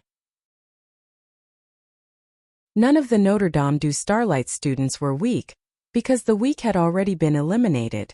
The mage department did not recruit as many people as the swordmaster department, so the elimination rate was not high. The swordmaster department, on the other hand, had a high elimination rate. Basically, a few people would be eliminated every year. This was the first day of class for Fengwu and the others. Everyone was very excited. Students who were able to attend classes in the virtual realm, at the beginning of the second semester of their first year, were undoubtedly the top students who had performed well in the previous semester. In just a short semester, they had earned enough money without relying on anyone and entered the top 50 rankings. These people were not simple, whether it was in terms of intelligence or strength. The 20 or so people stood on the school's field. Standing in front of them was Teacher James. At the beginning of this semester, Teacher James had been arranged to teach them actual combat. Many of you should already know me. My name is James. From now on, I will be the teacher of your actual combat class. In the coming days, I will be supervising you. I hope that you will all be able to complete the tasks that I have arranged. Everyone's strength will be improved. James spoke with a very serious face and an expressionless face. Now I will arrange your first task. You can treat it as homework that you must complete today. Now follow me. After saying what he wanted to say, James led the 20 or so excited students into a room in the school. This room was very large and there were 20 or so large doors in the room. Behind this door is the place where you will complete today's mission. Inside this room is a special world. There are many low-level magical beasts inside. When you go in, each of you will kill at least 2 magical beasts and give me their magical cores. Here, I want to remind you that if you fail to complete the task even once, 3 points will be deducted from your evaluation.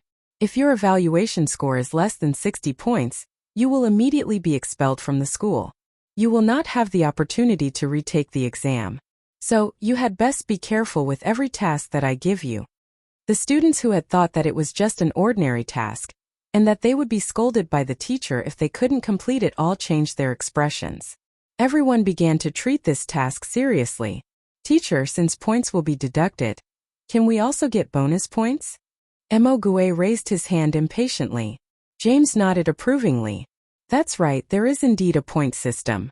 For example, I only need you to hunt down 2 beginner-level magical beasts and retrieve their magic cores for me. If you exceed your quota during the process of the mission, your points will naturally increase. Hunting an extra magical beast will add 1 point and so on.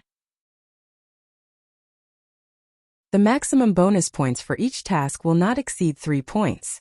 After 3 points, no matter how high your completion rate is, your score will not change. However, after you complete the task, I will give you a score based on your completion rate. The score is divided into 6 grades: A, B, C, D, F. A is the best, B is second, and F is the lowest. You can also understand that F is a failure, and E is only a little better than passing. All the students understood. In other words, only 3 points could be added at a time. If they wanted more points, they would have to wait until the next task. The teacher would give a corresponding score for each task. It was just that they didn't know what standard was used to evaluate this, and they didn't know how many points they would get after killing 2 magical beasts. The students were still a little confused about this scoring system, but James didn't give them too much time to understand it. Special dungeons were divided into many scenes, and the map in each scene was different. Some were on the sea, some were in the desert, and some were in the forest. In short, each door was actually like a dungeon. However, in this dungeon you could choose to form a team or choose to complete it alone. Fengwu was currently doing it alone. This time, the scores were recorded individually, and the teacher didn't allow them to do the task together. Everyone could only rely on their own strength to complete the task assigned by the teacher. Roar, huff huff huff. says. Behind the door was a dense forest, and from the forest came waves of roaring magical beasts.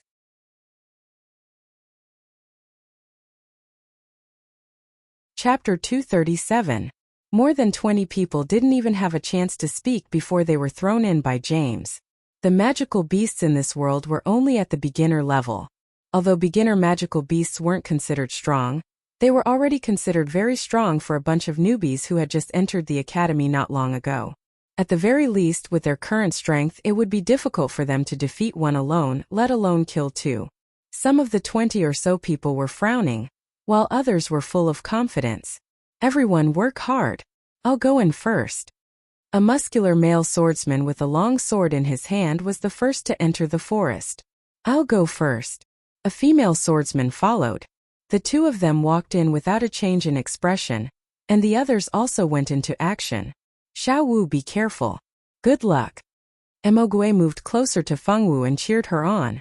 You too. Feng Wu nodded. After the two of them said their goodbyes, they walked in different directions into the examination area. The forest was huge, and the shadows of the trees were thick. The lush trees blocked out the dazzling sunlight. Feng Wu walked alone on this quiet path with a short sword in her hand. Somewhere in the special dungeon, James stood on a high ground and observed the reactions of the students below. Some people had already started fighting with a magic beast, while others were being chased by a powerful magic beast. Even more people were looking for their targets. Some of them were very cautious while others didn't care. James could clearly see the expressions of these people. At his level as a swordmaster, as long as he wanted to, he could clearly know what was going on within a radius of a few hundred meters. In the forest, there was a male student who had unceremoniously harvested a magic core after a fierce battle. He was currently sitting in a secluded area to rest. This male student was very cautious. His name was Omeng, and he was only a bastard son of a small family. Because he was bullied by his official mother and the young masters of the family, his monthly allowance was deducted by the servants. This allowed him to learn how to earn money to support himself at a young age, so the money-making mission given by the school wasn't that difficult for him. He obtained a good result in the top 10. Because he had achieved a good result, he received some attention in the family. His mother, who had been forgotten by his father, was finally remembered by his father. In order to let the mother and son have a better life in the family, he had to work hard.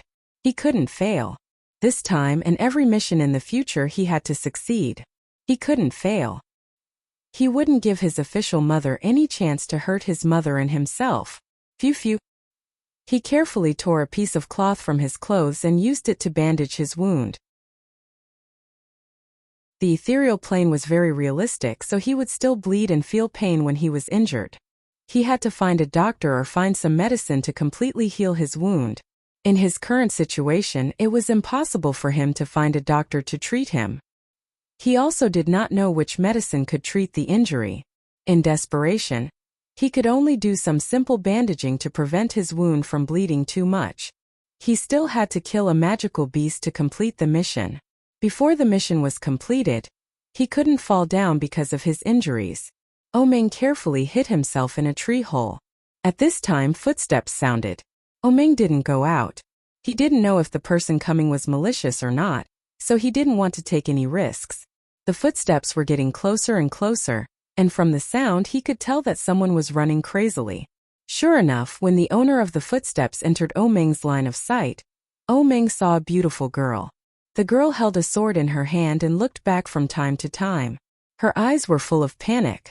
The girl's body was covered in wounds, and the magical beast that was chasing her also suffered some injuries.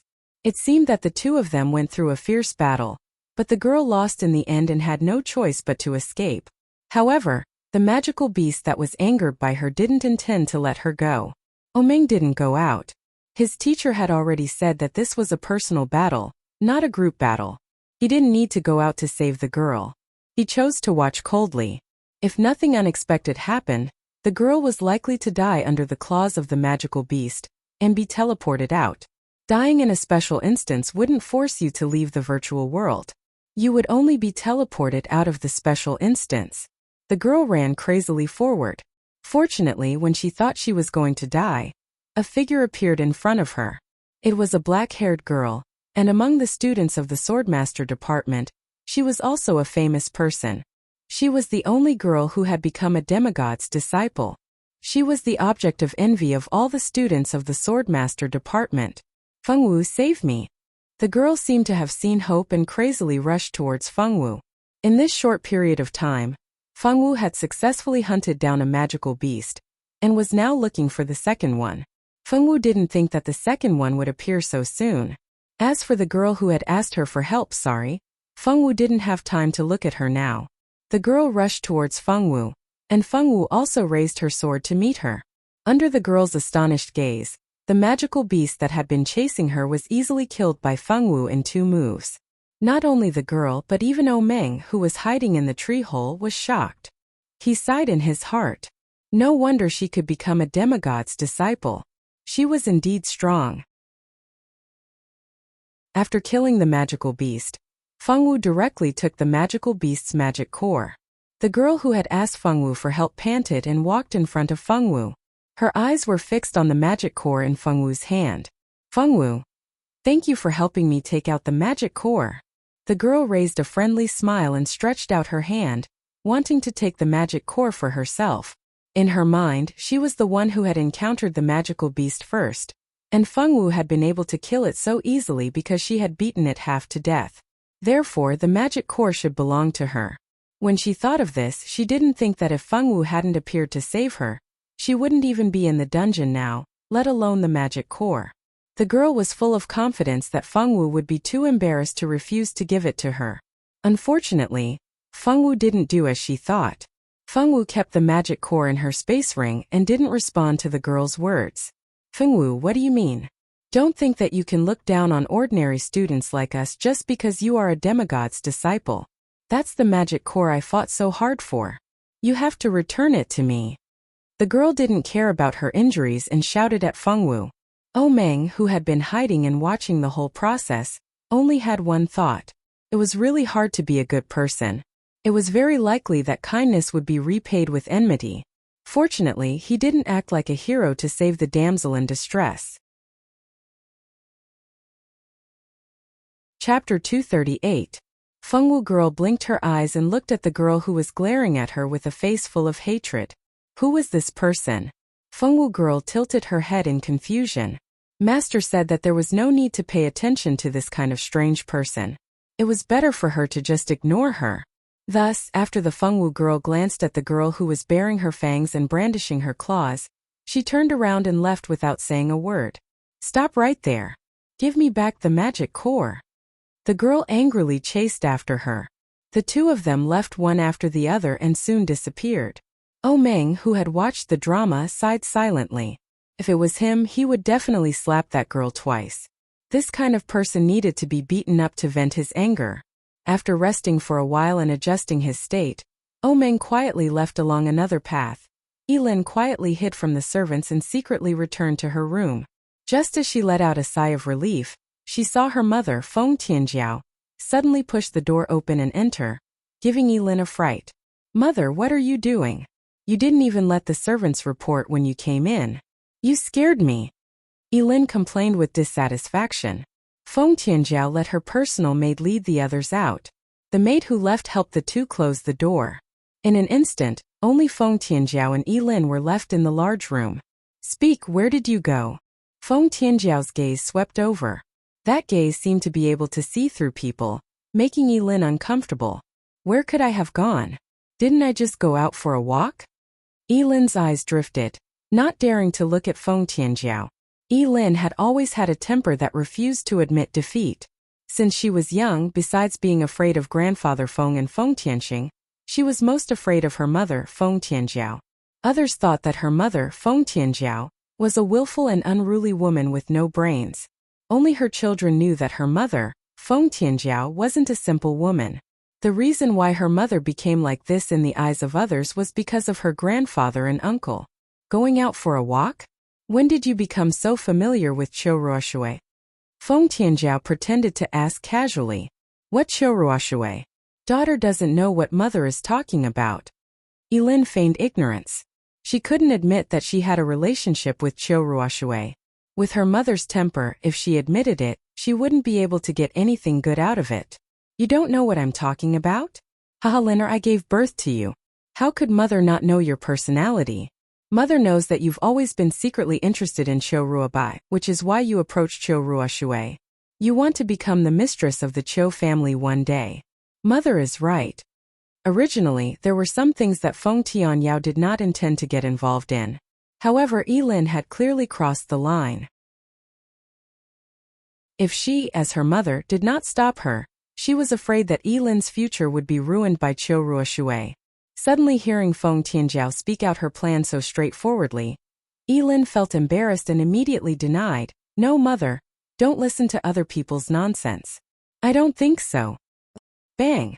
Feng Tianjiao slammed the table and stood up. "Do you really think that I don't know what you've done? In order to get close to Qiu Ruobai, you've really put in a lot of effort. You can even plot against your own cousin."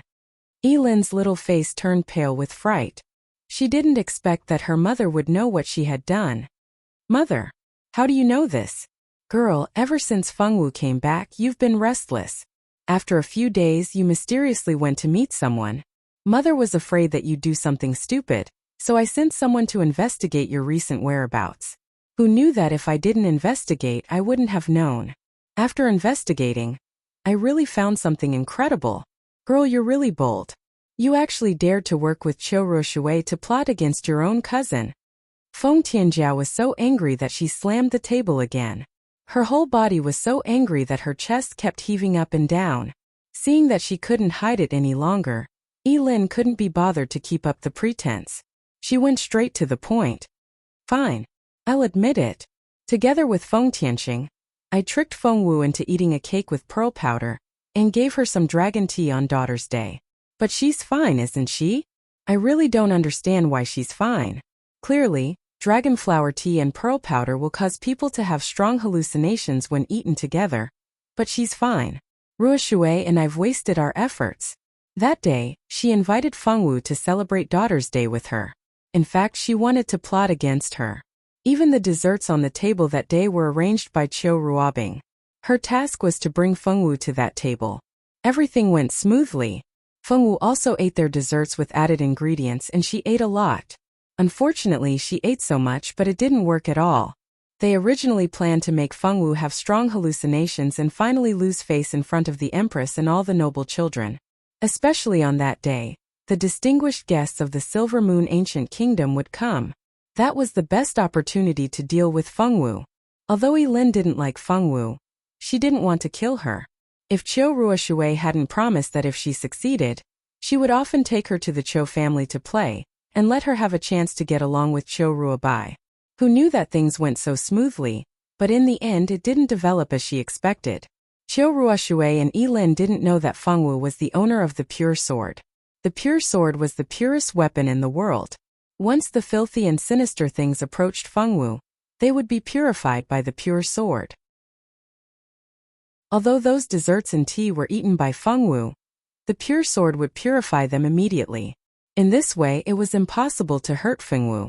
Unfortunately, Yilin and Qiu Ruoshui, who wanted to make Fengwu lose face, didn't know the truth. "Is there something wrong with your head? How can you believe what Qiu Ruoshui said?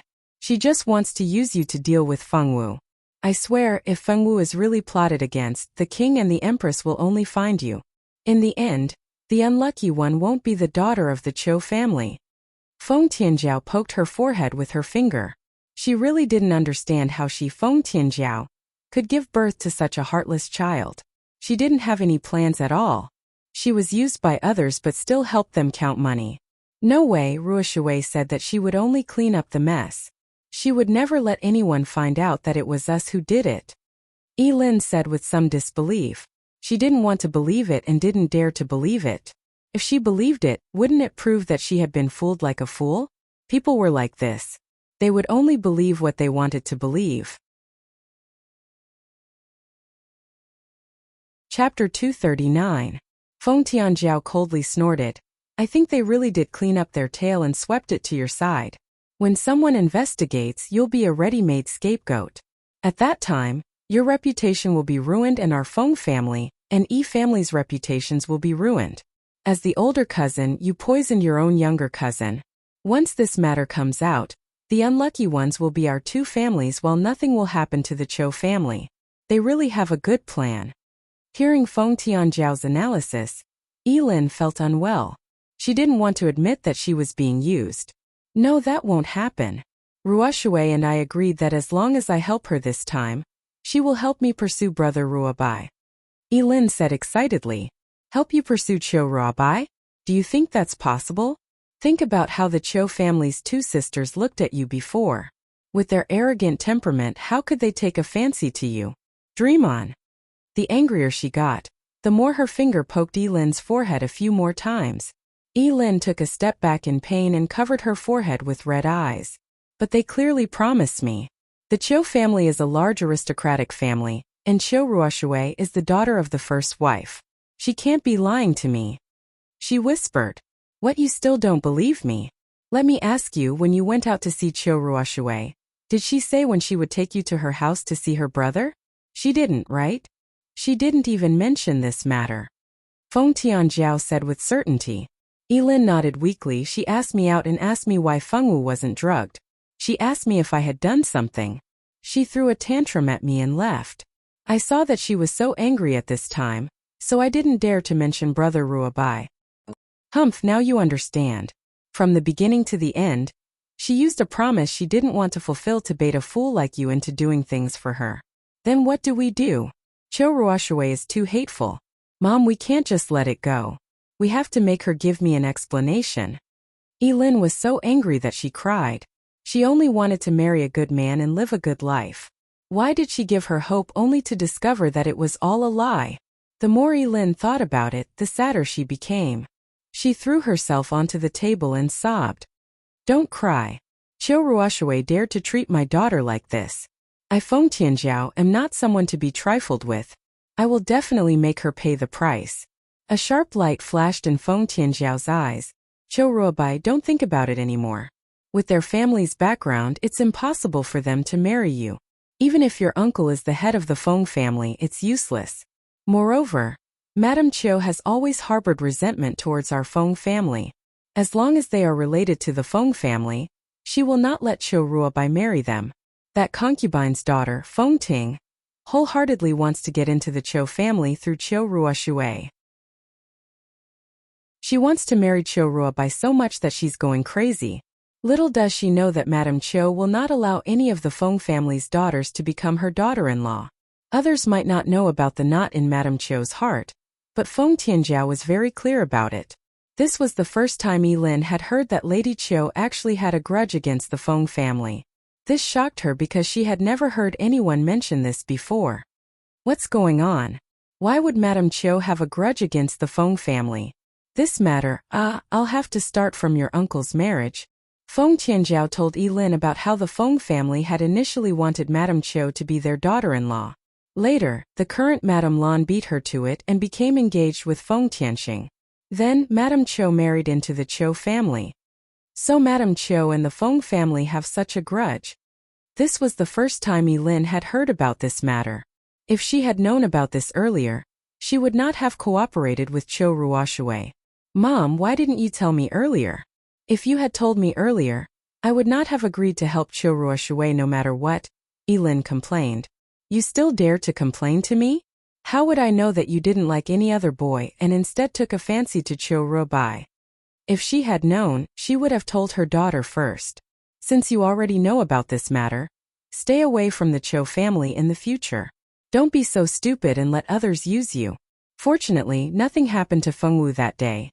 If something really happened, your grandfather might have killed you. Feng Wuliu had always been a person who clearly distinguished kindness and grudges.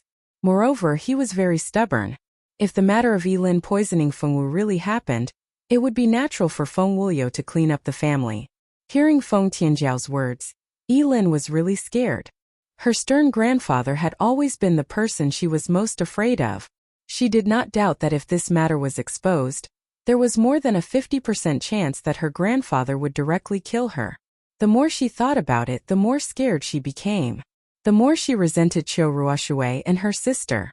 Qiuruoshui, you have always treated me, Lin, as a fool. Don't think that I will just let it go. This matter is not over yet. Just wait and see. At this time the Feng family was also very lively.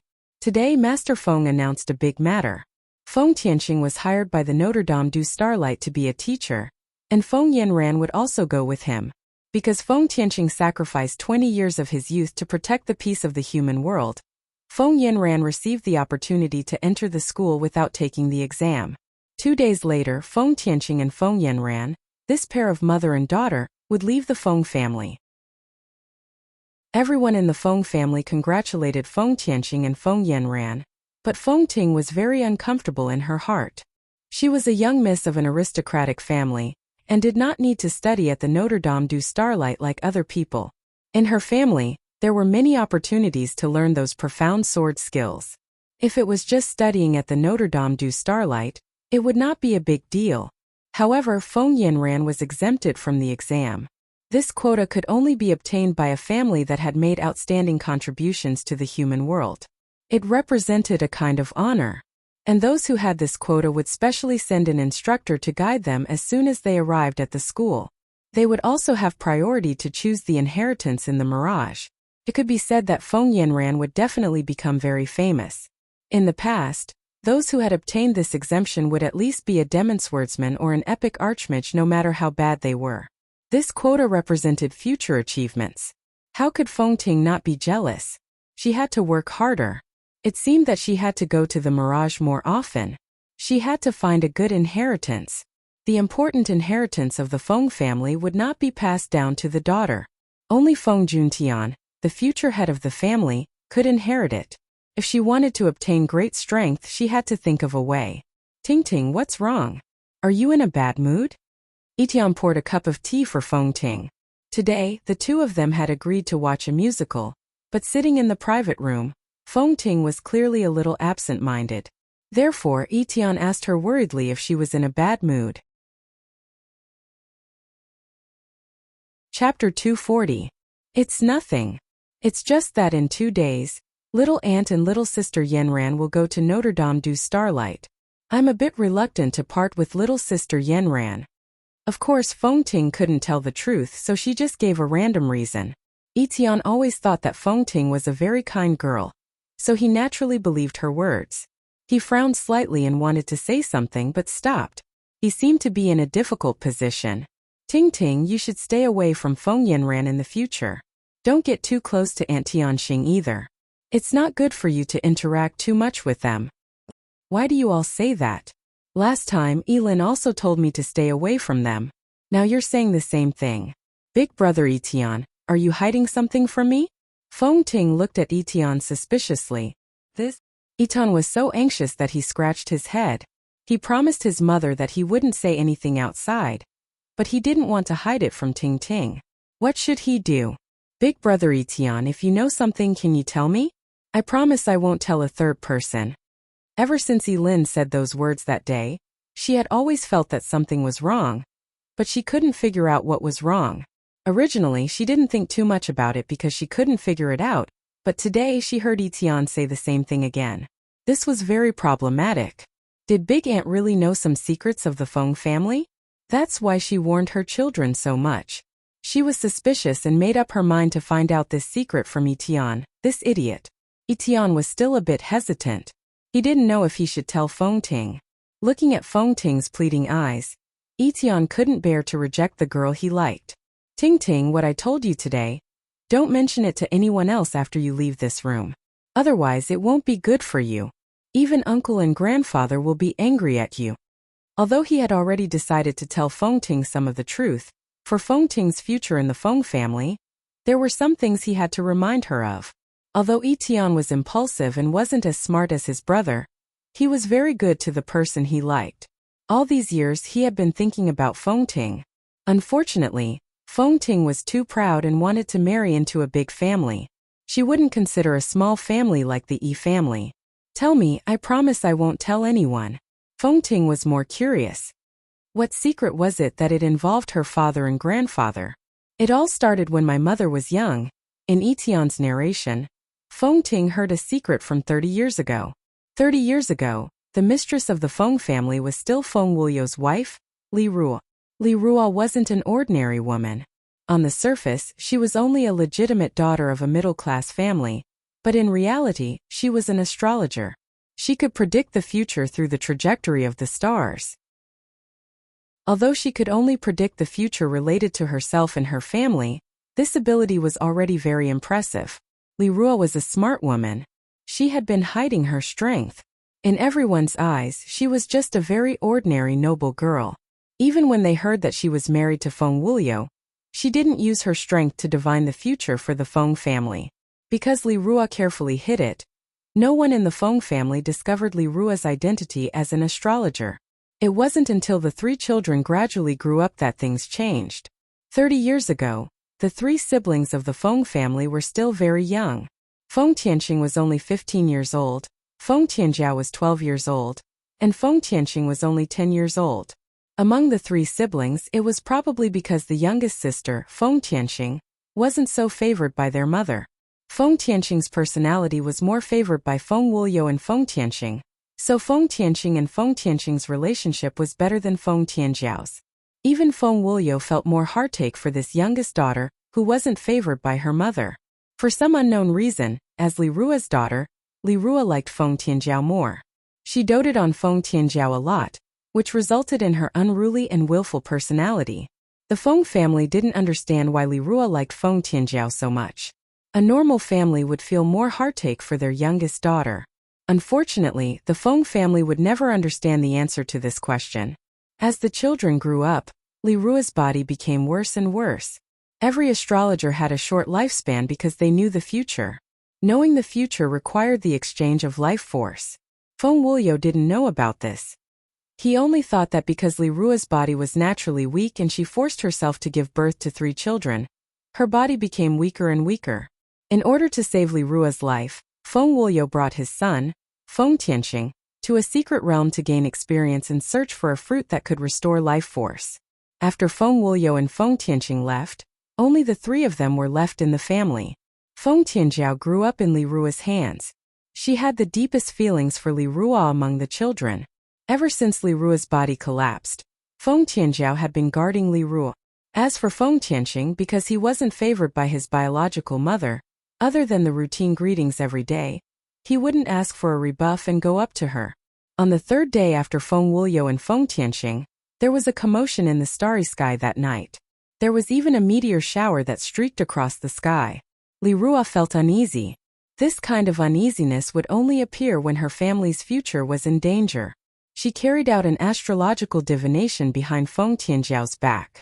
The result of the divination made Li Ruo make an unexpected decision. Late that night, it suddenly rained heavily. The sound of the rain was very loud. Feng Tianjiao was awakened by the sound of the rain.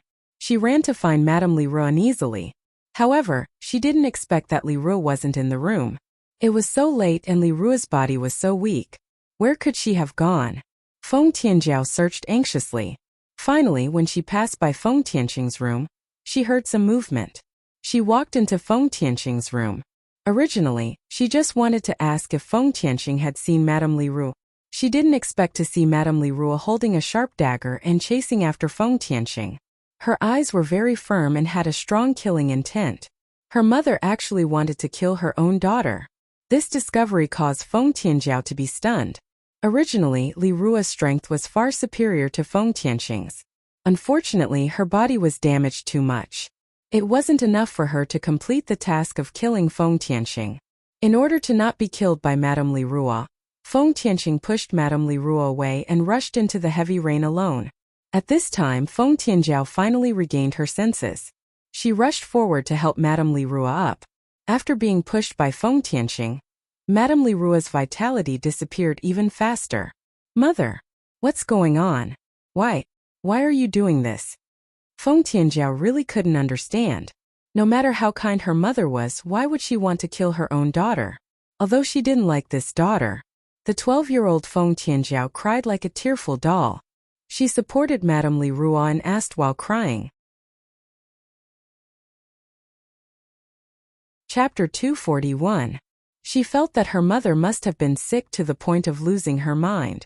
Otherwise, how could she have killed someone? Moreover, the person she killed was her own daughter. She desperately tried to find an excuse for her mother, unwilling to believe what she just saw. It's too late. Cough cough. All of this is indeed heaven's will. Cough, Jiao Er, promise mother, kill your younger sister, you must kill your younger sister, or else the entire Feng clan cough. The entire Feng clan will be destroyed by her hands cough. She will bring disaster, you must kill my younger sister cough. Only by doing this can you save the Feng clan. Li Rua tightly grasped Feng Tianjiao's hand. Her whole body was weak as if she only had one breath left. Feng Tianjiao desperately shook her head. Tears couldn't stop flowing down. Mother, what are you talking about? Why can't Jiao Er understand? Jiao Er, be good cough. Now, you must remember everything your mother says. You must never forget cough. Actually, your mother is an astrologer cough cough. When the three of you were just born, your mother had already divined your futures. Cough. Feng Tianjiao didn't have time to calm down the emotions in her heart. She was stunned by her mother's words. She completely didn't think that her gentle mother would be an astrologer. Astrologers were a special profession on the continent. They could foresee a certain future through the stars. Because of this special ability, every astrologer was a national treasure. If Li Rua didn't hide her identity as an astrologer, even if she married a prince, she wouldn't be unable to do so. Even if she was only a daughter of the first wife of a small family, she wouldn't hide anything. It was because of the special status of an astrologer in the kingdom that Feng Tianjiao was stunned by her mother's true identity. Heavenly Star. Heavenly Star. Heavenly Star's future is the most obscure among the three of you siblings. Cough. Mother can only see a sea of blood and nothing else. Cough cough.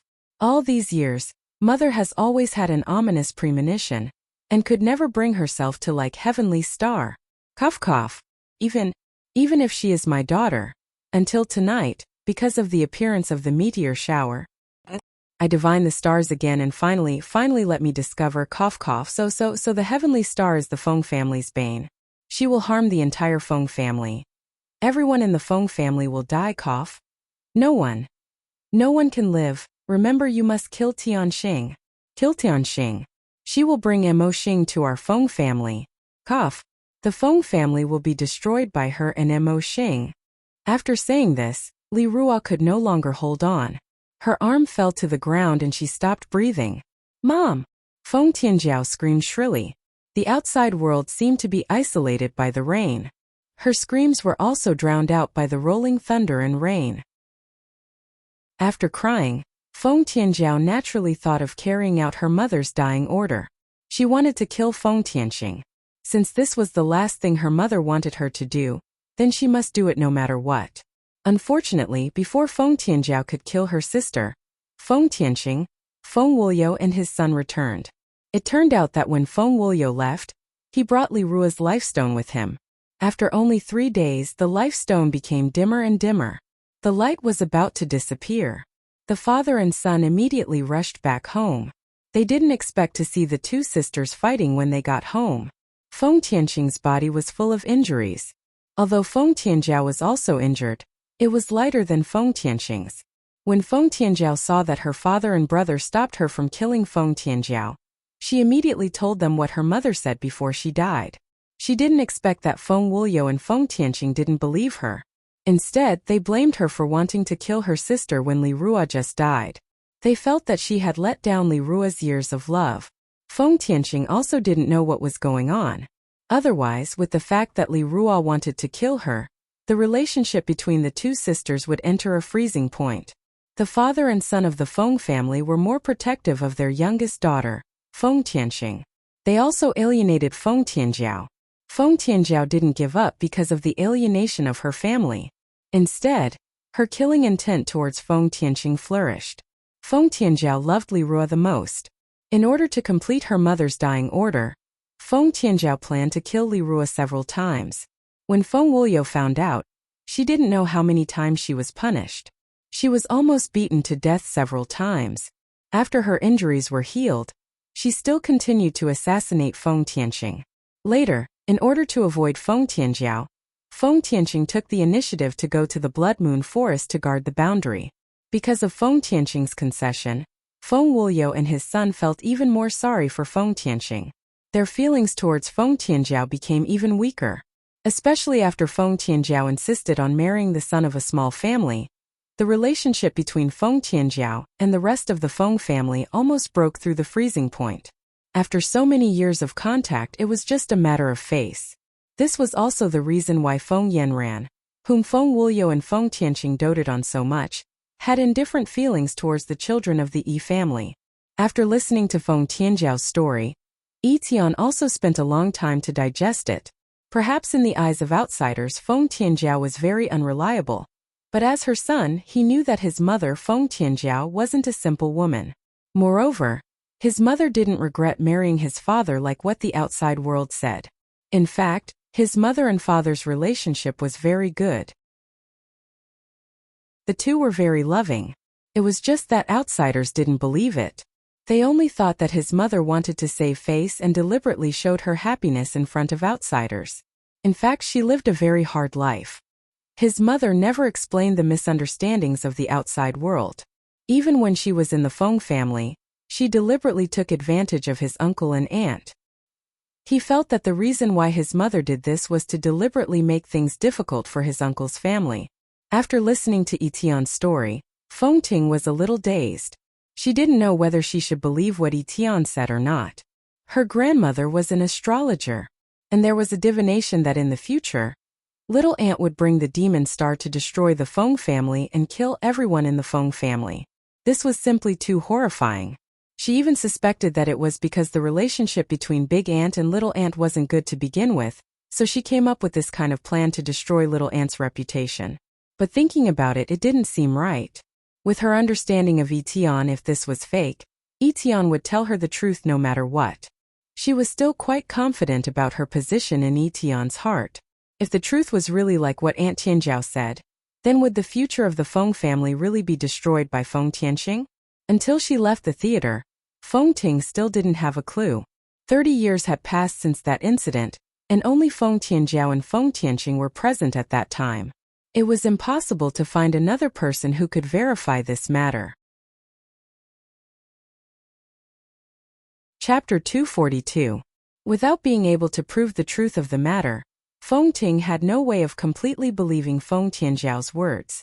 Feng Tianjiao was famous for being unreliable in the ancient Eastern country. Her words could only be half believed. Only her children would completely believe her words.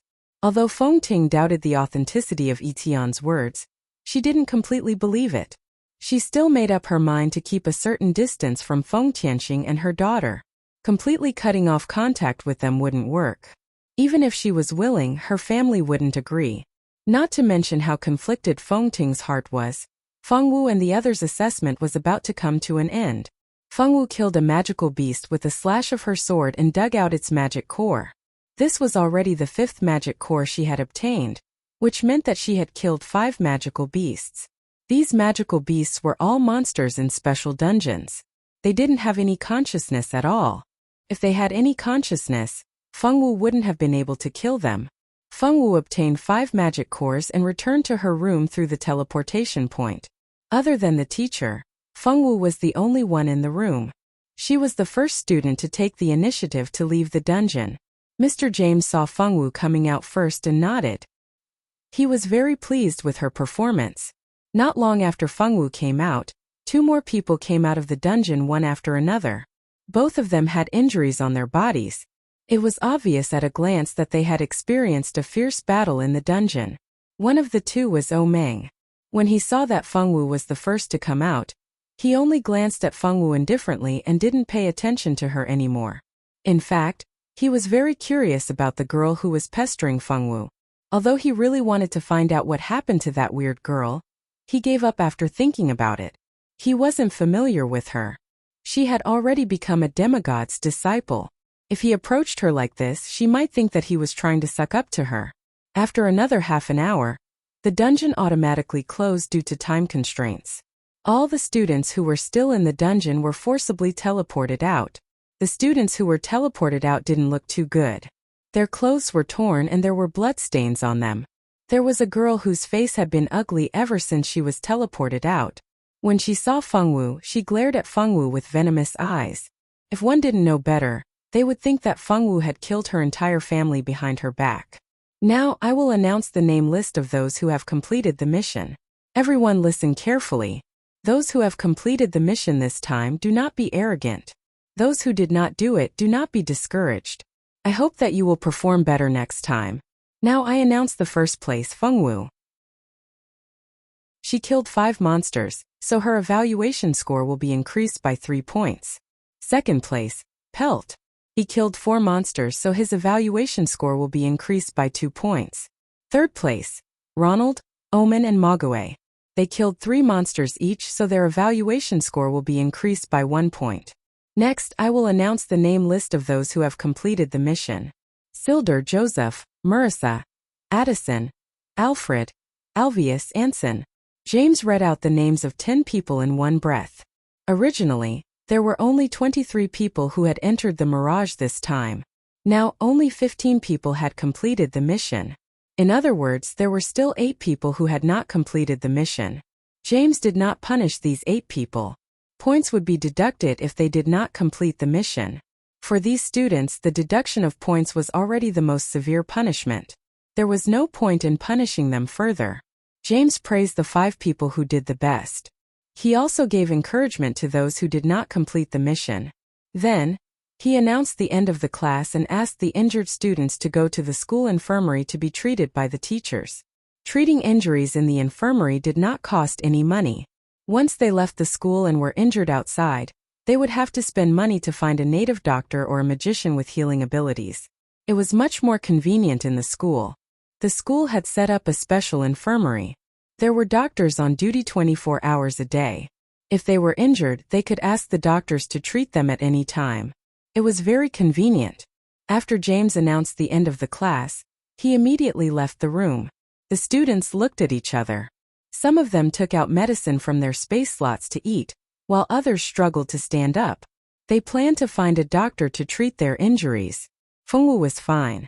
However, she was a little hungry after the fight. In the Mirage, if one's stamina was too low, they would need to eat. If one's stamina was too low, they would be powerless and unable to walk. In the Mirage, whether it was doing quests, running errands, or killing monsters to level up, they all required stamina. If one moved too much, they would feel hungry. Fengwu rubbed her stomach. I'm hungry.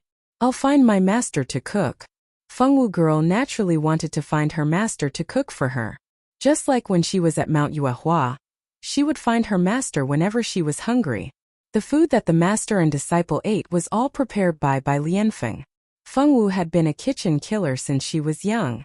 Unless Bai Lianfeng was tired of living, she would not let her beloved disciple cook for herself.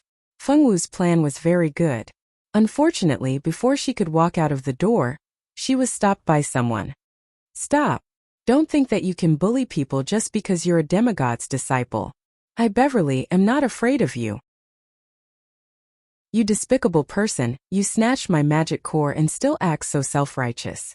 If you don't give me an explanation today, don't even think about leaving. This girl named Beverly was the strange girl who was saved by Fengwu. However, she bit the hand that fed her and asked for the magic core from Fengwu. Beverly was not a beautiful girl, but she was still a lovable little beauty. Now that she was blocking Fengwu with an aggrieved look, people could not help but think more. Beverly was not an aristocrat. She was just the daughter of a small businessman. Her family opened a small grocery store. Although her family was not an aristocratic family, she was also a child who grew up pampered by her family. When Beverly was in the original school, because she was in contact with some commoner children, her family background was also the best among the commoners. In the school, because of her good talent and family background, she was loved by the teachers. However, when she came to this school, everything changed. The teachers no longer paid attention to her. Her classmates no longer surrounded her, and no one looked at her with envious eyes. It was not until she entered the Notre Dame du Starlight that she realized that the gap between the aristocrats and commoners was so big. The young masters and young ladies of aristocratic families disdained to associate with commoners like her. Beverly also disdained to associate with commoners like herself. She also could not lower her face to hug the thighs of the young masters and young ladies of aristocratic families like some people did. Therefore, in her class, Beverly was just like a lone ranger. She had no friends at all. Fortunately, she was good-looking and had a delicate temperament. Some boys in the class took a fancy to her and did not mind protecting her. Chapter 243. Beverly was not an idiot. She only knew that what she could not get was the best. For those boys who protected her, she would express her gratitude gently but would not allow them to go further. Her attitude made people feel that she was not that kind of girl who liked to be greedy for vanity. Although none of the girls in the class had a good relationship with her, she had a good reputation among the boys. Originally, Beverly thought that it was good. Even if she could not be friends with the other girls in the class, she did not mind. But she had never thought that a girl called Fengwu would appear. She was just a shameless woman whose reputation was ruined, and she even gave birth to a child out of wedlock. However, she was fortunate enough to be accepted as a successor of a demigod. Even if Beverly did not know Fengwu, she could not help but feel jealous of her. After Fengwu robbed her magic core, her jealousy rose to the level of hatred. What did she hate? She hated that Fengwu was more powerful than her. Fengwu only used 2 sword moves to kill the magical beast that almost killed her. Moreover, in her heart, Fengwu was not as good as her in birth and reputation. She was surpassed by a person who was inferior to her in every aspect. Beverly was not a broad-minded person, so of course she hated Fengwu more. At this moment, Fengwu did not know that she had been hated by the girl in front of her. She just stood there quietly, looked at Beverly quietly for 5 seconds, and then said, "Who are you?" Very good. Fengwu had completely forgotten about Beverly. The onlookers became more excited. What was going on? One said that the other party robbed her magic core, while the other said that she did not know the other party. This matter was getting more and more interesting. They did not want to treat their wounds or eat their food. It was more important to watch the show. Anyway, they would not die from a small injury. If they did not eat for the time being, their physical strength would not decrease too fast. They would definitely be able to hold on. Now they had better seize the time to watch the show. Beverly had thought about all kinds of reactions Fengwu would have when she saw her, but she had never thought that the other party would directly deny seeing her. Beverly was so angry that her face turned red. In her heart, she labeled Fengwu as a shameless person who pretended to be ignorant. Fengwu did not know that because she did not remember the other party, she had become more guilty in the other party's mind. You still don't want to admit it. You were the one who stole my magic beast. I was about to kill it, but you suddenly appeared when I was about to kill it. You gave the magic beast a final blow and stole its magic core. It's all because of you that I couldn't complete the task given to me by my teacher. You're too shameless. When the story came out from Beverly's mouth, it became different. She concealed the fact that she was chased by the magical beast, and only said that Fengwu robbed her of her magical beast. All of a sudden, she turned herself from an ungrateful villain into an innocent girl who was persecuted. Suddenly, many people who did not know the truth began to side with Beverly. Fengwu was accepted as a disciple by the demigod, which made many people envious and jealous. Now there was a stain on her reputation. If this matter was true and spread out, they did not know whether the demigod would choose another disciple. At that time they would have another chance. Those who thought so immediately helped to denounce Fengwu. No matter whether this matter was true or not, as long as it became true, it would be fine. Although there were not many people who thought so, there were still a few.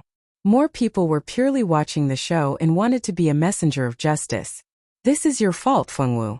We really did not expect you to be this kind of person. That's right. You're too shameless. How can you do this kind of thing? No wonder she has no injuries on her body and came out so quickly. Could it be that she robbed other people's magical beasts and killed them all? She is still a disciple of the demigod. With such a character, the demigod should expel her from the sect. I really don't understand. How can a person with such a bad character be accepted as a disciple by the demigod? Even I am confident that my character is better than hers. Fengwu suddenly became the target of a crusade. If it was an ordinary girl, she would either cry out of grievance, tear apart these people directly, or directly pull out her sword and fight.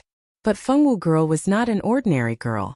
She blinked her eyes and looked at Beverly seriously for a while. There was a vague impression in her mind. I don't remember doing this. If you insist that I have done it, then let's go to the teacher together. The teacher is very powerful. He will definitely know whether I have done it or not. Fengwu had a vague impression of Beverly. She did not remember doing what Beverly said, but Beverly seemed to insist that she had done it. So Fengwu changed her mind and decided to go to the teacher. A juror had said that the teacher was very powerful. If there was a problem, it was right to go to the teacher. Beverly's crying stopped. She did not know how to continue. Go to the teacher? Of course not. If she really went, the teacher would repeat what happened in the instance. How could she face others? Don't think that I don't know what you want to do. You just want to use the name of your demigod master to ask the teacher to help you. Don't even think about it. I, Beverly, am not so stupid. No matter what, she would not go. Beverly bit Fengwu and would not agree to go to the teacher. Finding that Beverly changed her face the moment she heard that she was going to find a teacher, some smart ones also guessed that it might not be as what Beverly had described. Therefore, they became silent at once as they moved back a few steps. They were not idiots. It was better for them to stay far away at this moment. There were smart people, but of course there were also some fools who had been instigated by Beverly. These people not only failed to find the loopholes in Beverly's words, but also thought that she was right. A demigod must be respected by the teacher. If this matter was brought to the teacher, the one who would suffer losses would be this girl called Beverly. Oh Meng, who had been looking on coldly, felt that people like Beverly were very shameless. Beverly, you said that Fengwu snatched your magic core. Then how many magical beasts have you killed in the special instance dungeon? Silda, who hadn't joined in the discussion, couldn't help but ask at this time. Beverly blushed as she didn't even kill a single one. She couldn't utter a word. So you didn't kill any magical beasts. Silda pushed away the people in front of him and looked at her with disdain. You said that Fengwu stole your magical beast and caused you to fail the mission. I'm curious. Even if Fengwu gave you the magic core in her hand, would you be able to pass the mission? If you want to pass the mission, no matter what you say, you have to have another magic core in your hand. The girls who were watching the fun covered their mouths and giggled. Beverly's words could not withstand scrutiny. As long as they asked and thought carefully, they would understand that things were not like what she had said.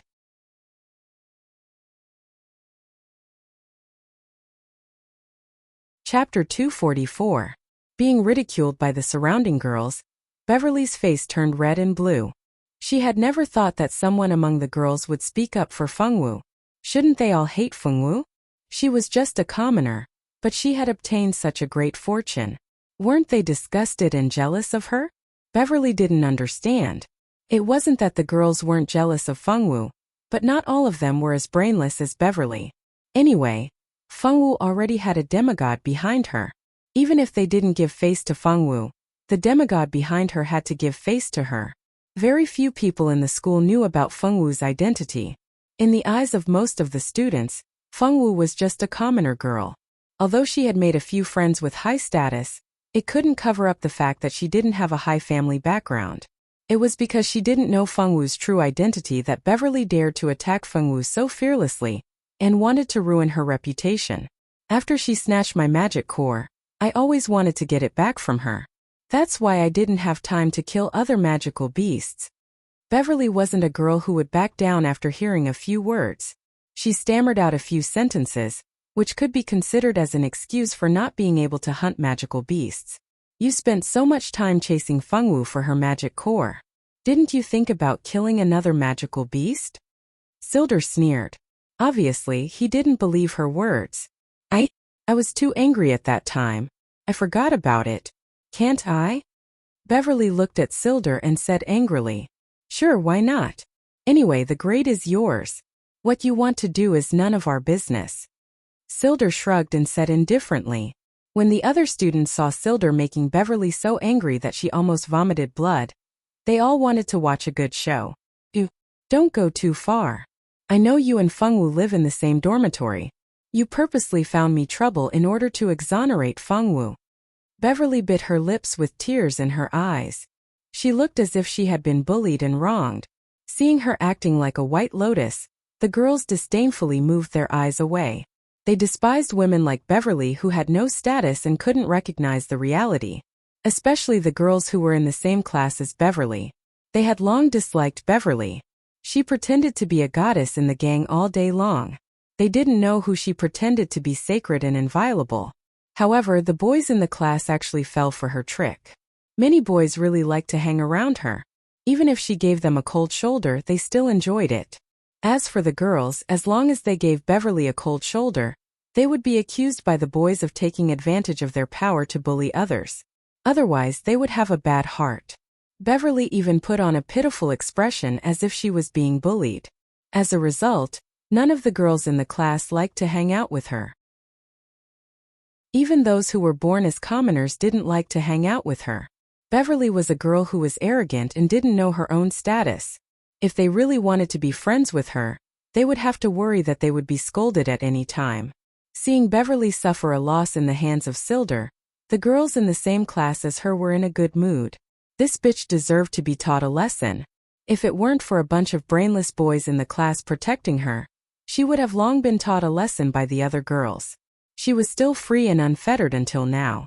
I admit that I'm in the same dormitory as Fengwu. So what? Can't someone say something fair for you?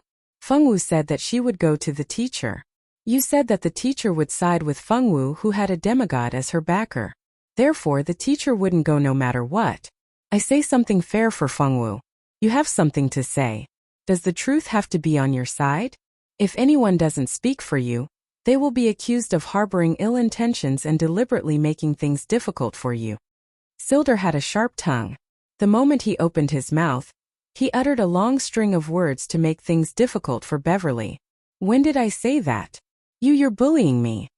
After putting on an expression of you're heartless, shameless, and unreasonable, Beverly covered her face and ran away crying. She had no choice but to run away. She couldn't outtalk Silder, and the girls wouldn't stand on her side. As for the boys, she could see that a few of them were already hesitating whether to speak for her or not. If she didn't run away now, she would be besieged by everyone. With the main character running away, the show naturally couldn't continue. Mo Gue originally wanted to speak for Fengwu, but unfortunately, before he could say anything, Silder had already made Beverly speechless.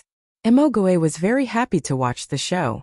It was indeed a good show, but it was a pity that he didn't prepare any melon seeds, snacks or tea. If he had, it would have been great. What a pity. Mo Gue sighed in his heart. He felt that he was still not mature enough. He should have been more mature and prepared these things in case of emergencies. Fengwu didn't say much during the whole process. She was reduced to a passerby, watching Silder and Beverly fight. The whole process was exciting, one climax after another. With the main character running away, there was no more show to watch. The whole thing was left unsettled. Fengwu was dragged by Silder and Mo Gue to the infirmary to treat her injuries. Although Fengwu didn't receive any treatment, Silder and Mo Gue both suffered some minor injuries. Since it didn't cost them money, it wasn't a big deal to treat them. The three of them went to the infirmary, which was empty at the moment. The 20 or so people took turns to treat them.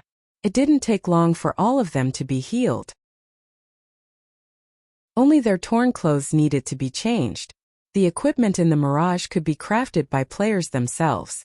They could also be obtained from killing bosses or completing certain quests. Fengwu and the others weren't wearing high-level equipment. If they wanted good equipment, they either had to be strong enough to farm for it or have the money to buy a set on the street. Since Mo Gue and Silder's clothes were torn by monsters, they had to get 2 new sets. As for Fengwu, she didn't need to worry about equipment at all because she had a good master. After the 3 of them came out of the infirmary, Mo Gue and Silder went to farm bosses to pick up equipment. Fengwu, on the other hand, was shopping and eating on the street alone. Roast meat. Top-grade roast demon pork. It's fragrant and spicy. It's guaranteed to be delicious.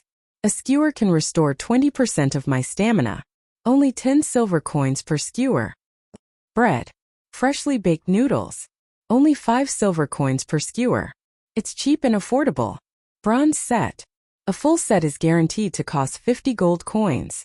A full set is only 50 gold coins.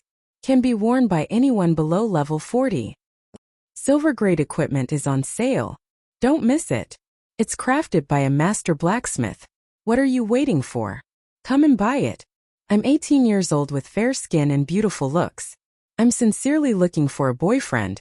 If you're interested, please message me privately. I'm looking for a wife. I'm good at my job. I want a real woman. Scram. Chapter 245.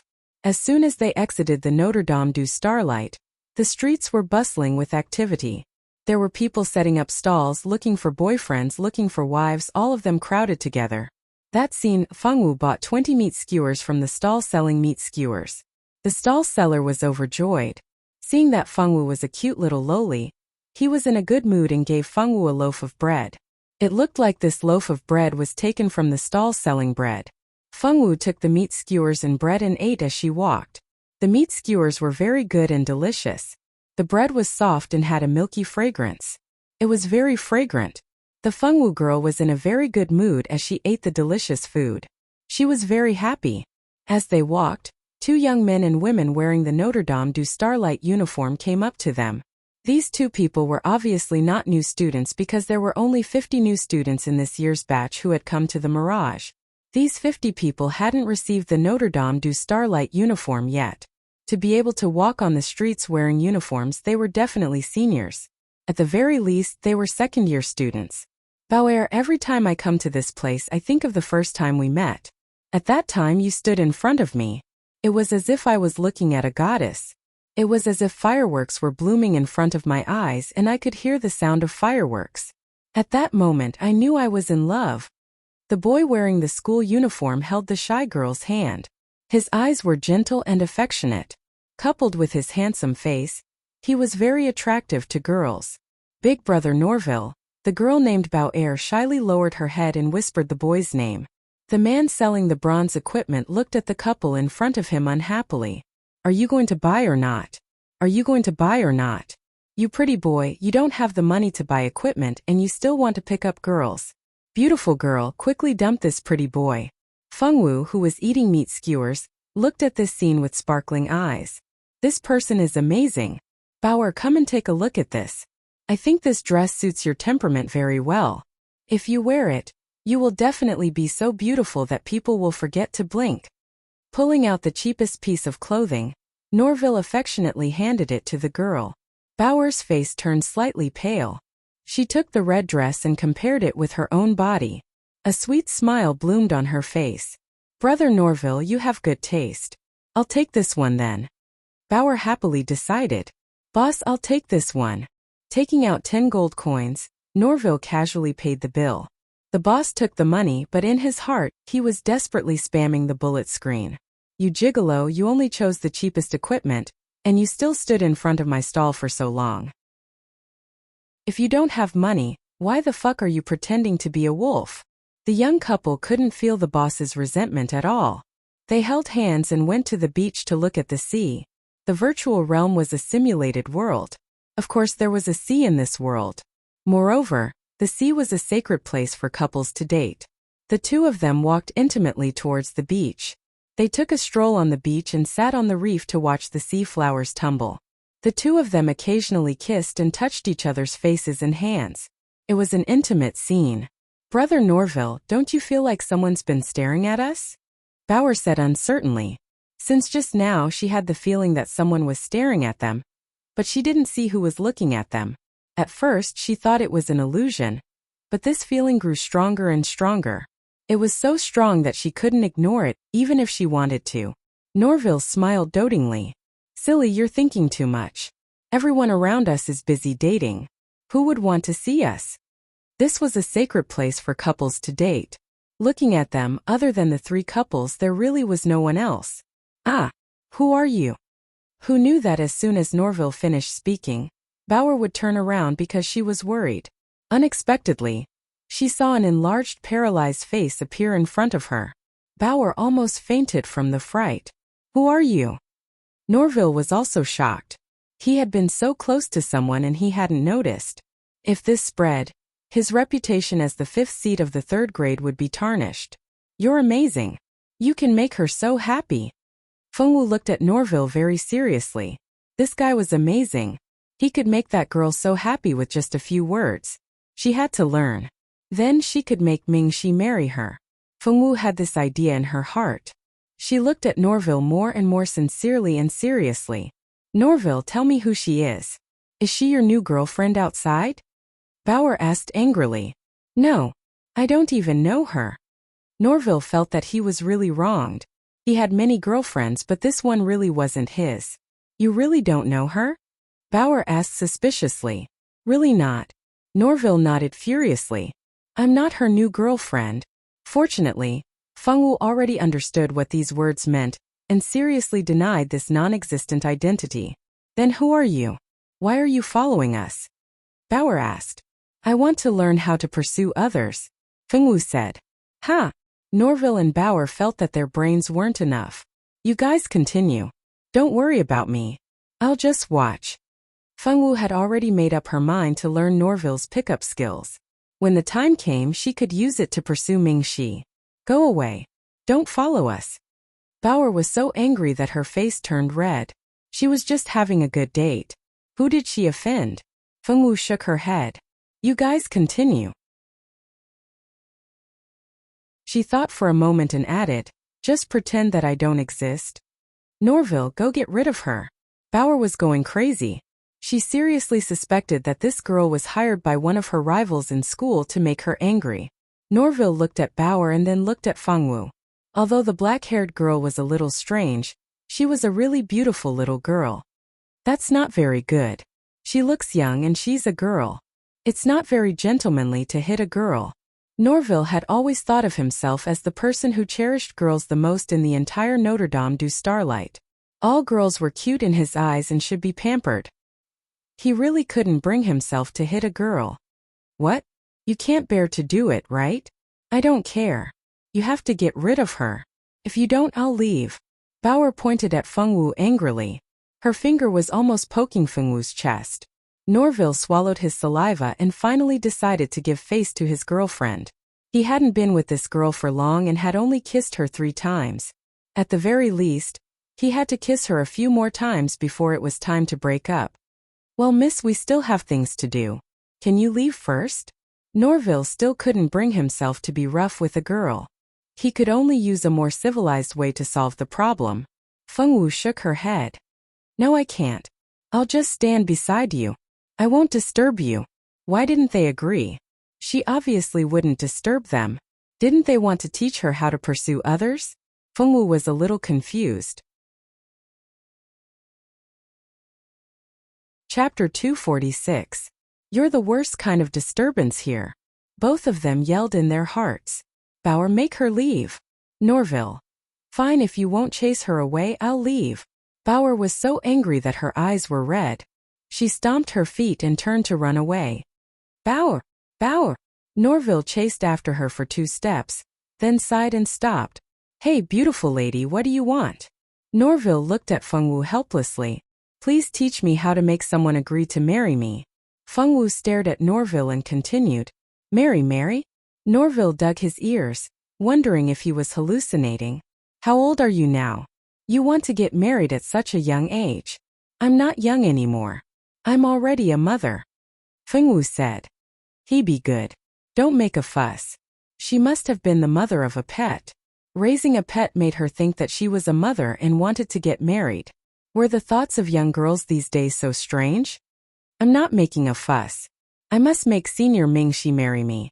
I want him to be Xiao Ye's father. Fengwu looked at Norville stubbornly and said very seriously. Senior Mingxi? The Senior Mingxi you're talking about can't be the one I'm thinking of, right? Norville didn't think much of it at first, but after hearing the name Mingxi, he couldn't help but take it to heart. Mingxi's name was very famous in school. He was the 5th grade's valedictorian and was known as the prettiest person in the school. His beauty was enough to kill both men and women. Who knew how many juniors and juniors went to the 5th grade's teaching area just to catch a glimpse of him? Not to mention the juniors, even the seniors expressed their interest in him. Unfortunately, Mingxi was like an ice lotus on a high mountain. He didn't show any interest in anyone. He had studied at Notre Dame du Starlight for 4 years and skipped a grade once. In these 4 years, there had never been any rumors of him having an ambiguous relationship with any girl.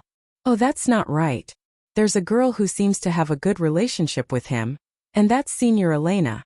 However, Senior Elena said that she and Mingxi didn't have that kind of relationship, and they didn't think that Mingxi would like a tomboy like Elena.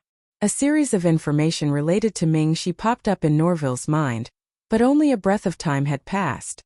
I only know one Mingxi, Fengwu said. You want to pursue Senior Mingxi and marry him. Don't tell me your name is Fengwu. Norville suddenly had a flash of inspiration. Fengwu had been in the limelight recently. She had proposed in front of everyone in the student cafeteria, and then a series of scandals had been exposed. People said that she had a child out of wedlock, and people said that she was sinister and vicious, and that she had plotted against her roommates. They said that she was two-faced, and was full of schemes. In short, not a single word was pleasant to hear. However, in the midst of so many rumors, she was still alive and well.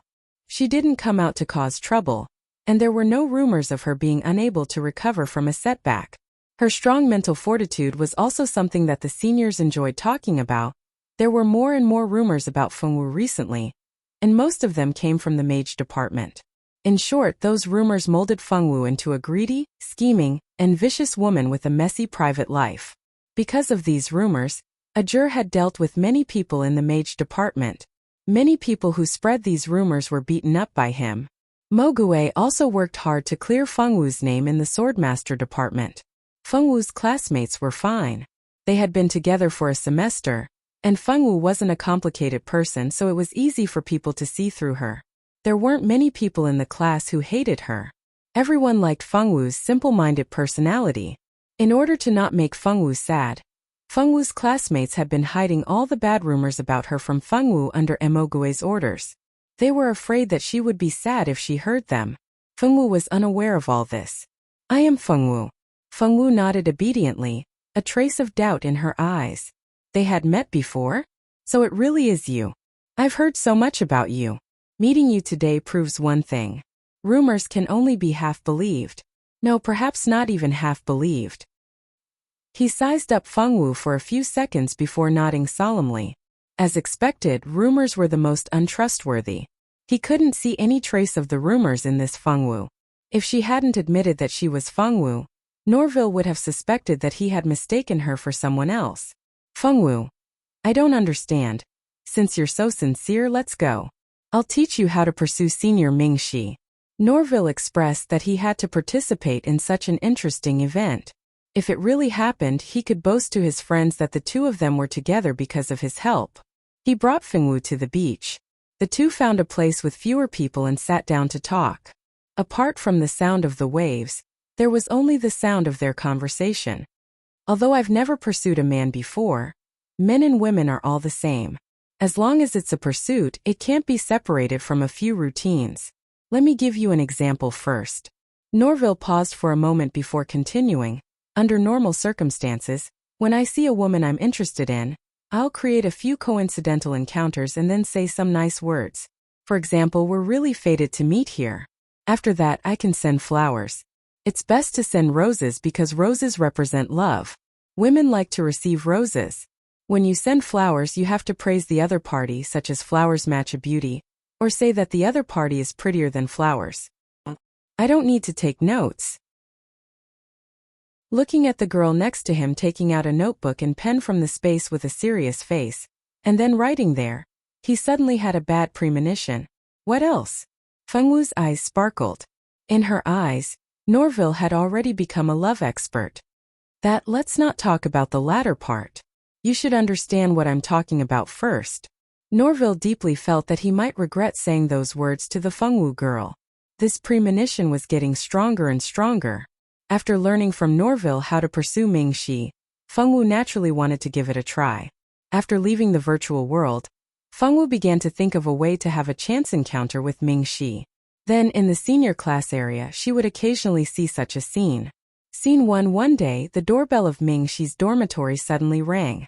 Then, Mingxi opened the door and saw the Fengwu girl standing in front of his dormitory with an expressionless face. Xiaowu. Mingxi was confused. Why was she looking for him? Fengwu, Mingxi, why is she here? Chapter 247. The Curious Onlookers in the Nearby Dorm. Didn't you say you were going to confess? Miss, you didn't say anything and just left. Are you worthy of the few minutes of hard work we put in here? Image 2. One day, Mingxi walked out of the 5th grade classroom. As soon as he walked out of the classroom, he saw a black-haired loli standing at the door. The onlookers looked at her curiously. The onlookers. Did someone come to the classroom to confess to Mingxi again? Are you easy to bully? If you want to confess, just say it. Just pretend we don't exist. Mingxi, what's the matter? Fengwu silently stared at Mingxi for a full 2 minutes. Then, just as the onlookers were about to jump out and ask her what she was doing here, she turned around and left. Yes, no one saw wrongly. She turned around and left just like that. She didn't even wave her sleeves. Mingxi and the onlookers. So what was she doing here? Image 3. Today Mingxi had just gone to the bathroom and was washing his hands. After washing his hands, he wanted to wipe them with a handkerchief. A white handkerchief was handed to him from the side. Mingxi reflexively took it, wiped his hands, and returned it to the other party. When he turned around, he took 2 steps back. Xiaowu, why are you here? Mingxi was shocked. This was the entrance to the men's room. Mingxi deeply suspected that the Fengwu girl had mistaken the men's room for the women's room. Fengwu stared at Mingxi for a full minute, then said seriously, "We are really fated." After thinking about it, Fengwu added, "The heavens have destined us to meet here." Then she silently drifted away, leaving Mingxi alone in the wind. He stared blankly at the 2 large words on the wall, men's room. When Fengwu returned to the classroom, she was in a good mood. She had done as Norville said. Would Mingxi feel that they were fated and agree to marry her? Xiaowu, you've been going to the seniors' room a lot lately. What are you doing there? Emogue went up to Fengwu and leaned over the table. To find Senior Mingxi. It was a chance encounter, Fengwu answered. A chance encounter? It couldn't be what he was thinking, right? Emogue shut his mouth. He prayed in his heart that Senior Mingxi would be on his own and wouldn't cause any trouble. Unfortunately, no god heard Emoge's prayer.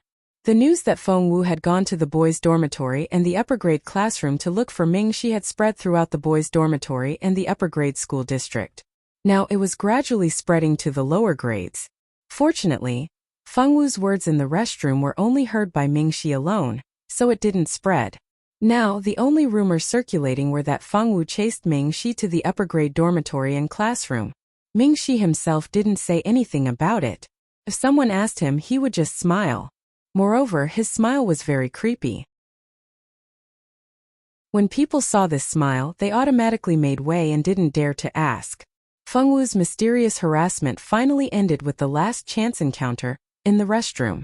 If you thought this was the end, the Fengwu girl would tell you the truth. You were thinking too simply. On this day, the challenge for the 5th grade's 10 seats began. As the first seat of the grade, he was definitely the strongest in the grade. Of course, this title of strongest was naturally not accepted by many people who thought they were weak. What could they do if they weren't convinced? According to the school's rules, there were 2 opportunities to challenge the top 10 seats of the grade every year. And as the first seat, Mingxi was a popular challenger. Although everyone tacitly agreed that the first seat of the first grade was a juror, this ranking wasn't the official ranking. Even if someone wanted to challenge him, it wasn't the right time. Only after the results of the assessment would the top 10 of the first grade be announced. Because it wasn't time for the first grade to challenge the top 10 seats, they couldn't be picky even if they wanted to. They could only go to the other grades and watch others challenge. Fengwu woke up early this morning to buy a large bouquet of roses from the flower shop in front of the school gates. Today, Fengwu planned to give Mingxi roses. Norville had said that roses represented love. As long as he accepted them, he wouldn't be far from a marriage proposal. Today was a big day to give out flowers. She counted out the pocket money she had saved up for the past month. There was a total of 100 gold coins. She wanted to use this 100 gold coins to buy a lot of roses for Senior Mingxi. Fengwu naturally didn't have that much money on her. Madame Lan and Feng Juntian had privately given her a lot of gold coins before she left. Unfortunately, Madame Lan and her son had said that she couldn't spend this money carelessly. She could only buy things she needed for her studies. Because of Madame Lan and her son's advice, Fengwu didn't plan on using this money to buy her favorite food or the roses she wanted to give to Mingxi. Because these things weren't for her studies, she couldn't buy them. In order to save up enough money to buy these flowers, Fengwu specially went to find out which type of rose bloomed the most beautifully and expressed her feelings the best. The result of her inquiry was crystal roses. Each flower cost an astronomical price of 1 gold coin. In order to pursue Mingxi, Fengwu was going all out. Although she couldn't bear to spend such a large sum of money on flowers, when she thought about how Mingxi would agree to marry her, she wasn't stingy with this kind of money. Although her heart still ached, with so much money she could buy a lot of food. Fengwu blinked, hiding the reluctance in her eyes. "Little girl, your 99 crystal roses have been wrapped up. Hold them well, they're very heavy." The old flower seller kindly and amiably helped Fengwu wrap the flowers beautifully before handing them over to her. In the end, he was even worried that Fengwu wouldn't be able to carry the flowers, so he kindly reminded her. Okay. Fengwu took the flowers. They were indeed heavy, but this weight was nothing to Fengwu. With one hand, she paid the old man the money that she had already prepared. Fengwu touched the flat money bag. There was only 1 gold coin left. Fortunately, the food in the student cafeteria was notoriously cheap. 1 gold coin was enough to last a month. "Little girl, are you buying flowers for your boyfriend?" This was the first time he saw a girl buying this kind of crystal roses. Crystal roses symbolized love. Many young men from noble families liked to buy them for the girls they liked. As for a girl buying this kind of flowers herself, this was the first time he saw this kind of flower seller. To propose, Fengwu looked at the old flower seller and answered with a serious face. "Propose? Propose? Hehe. Then uncle wishes you a successful proposal." Although the old man was a bit scared by such a bold answer, he still smiled and gave his blessings. At the same time he sighed, "It's so good to be young." Holding a large bouquet of crystal roses, Fengwu ignored the gazes of the people around her and walked straight into the campus. After walking into the campus, Fengwu suddenly realized a problem.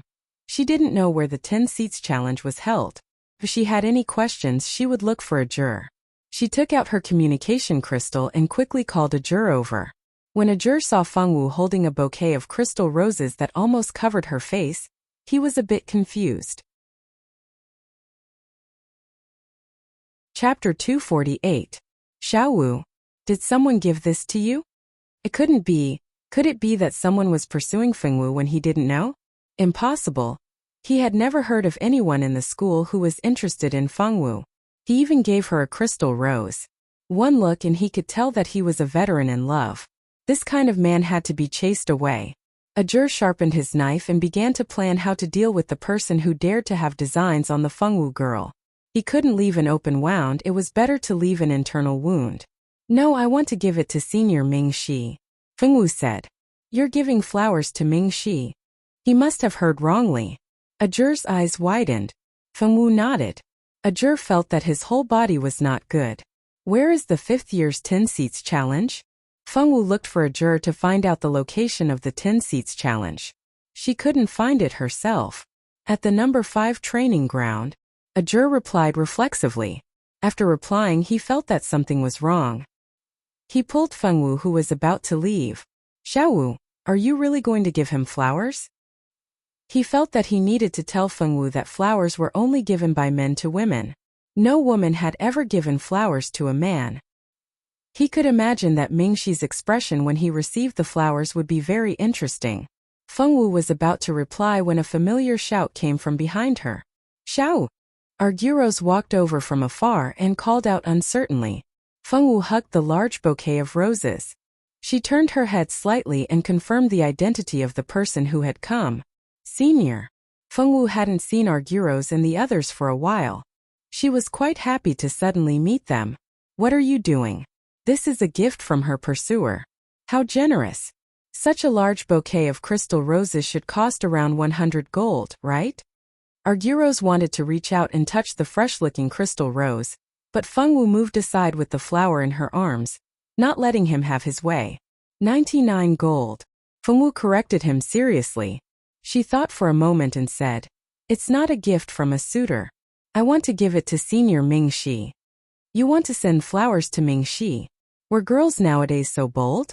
This was the first time he had heard of a girl taking the initiative to give herself to a man she was pursuing.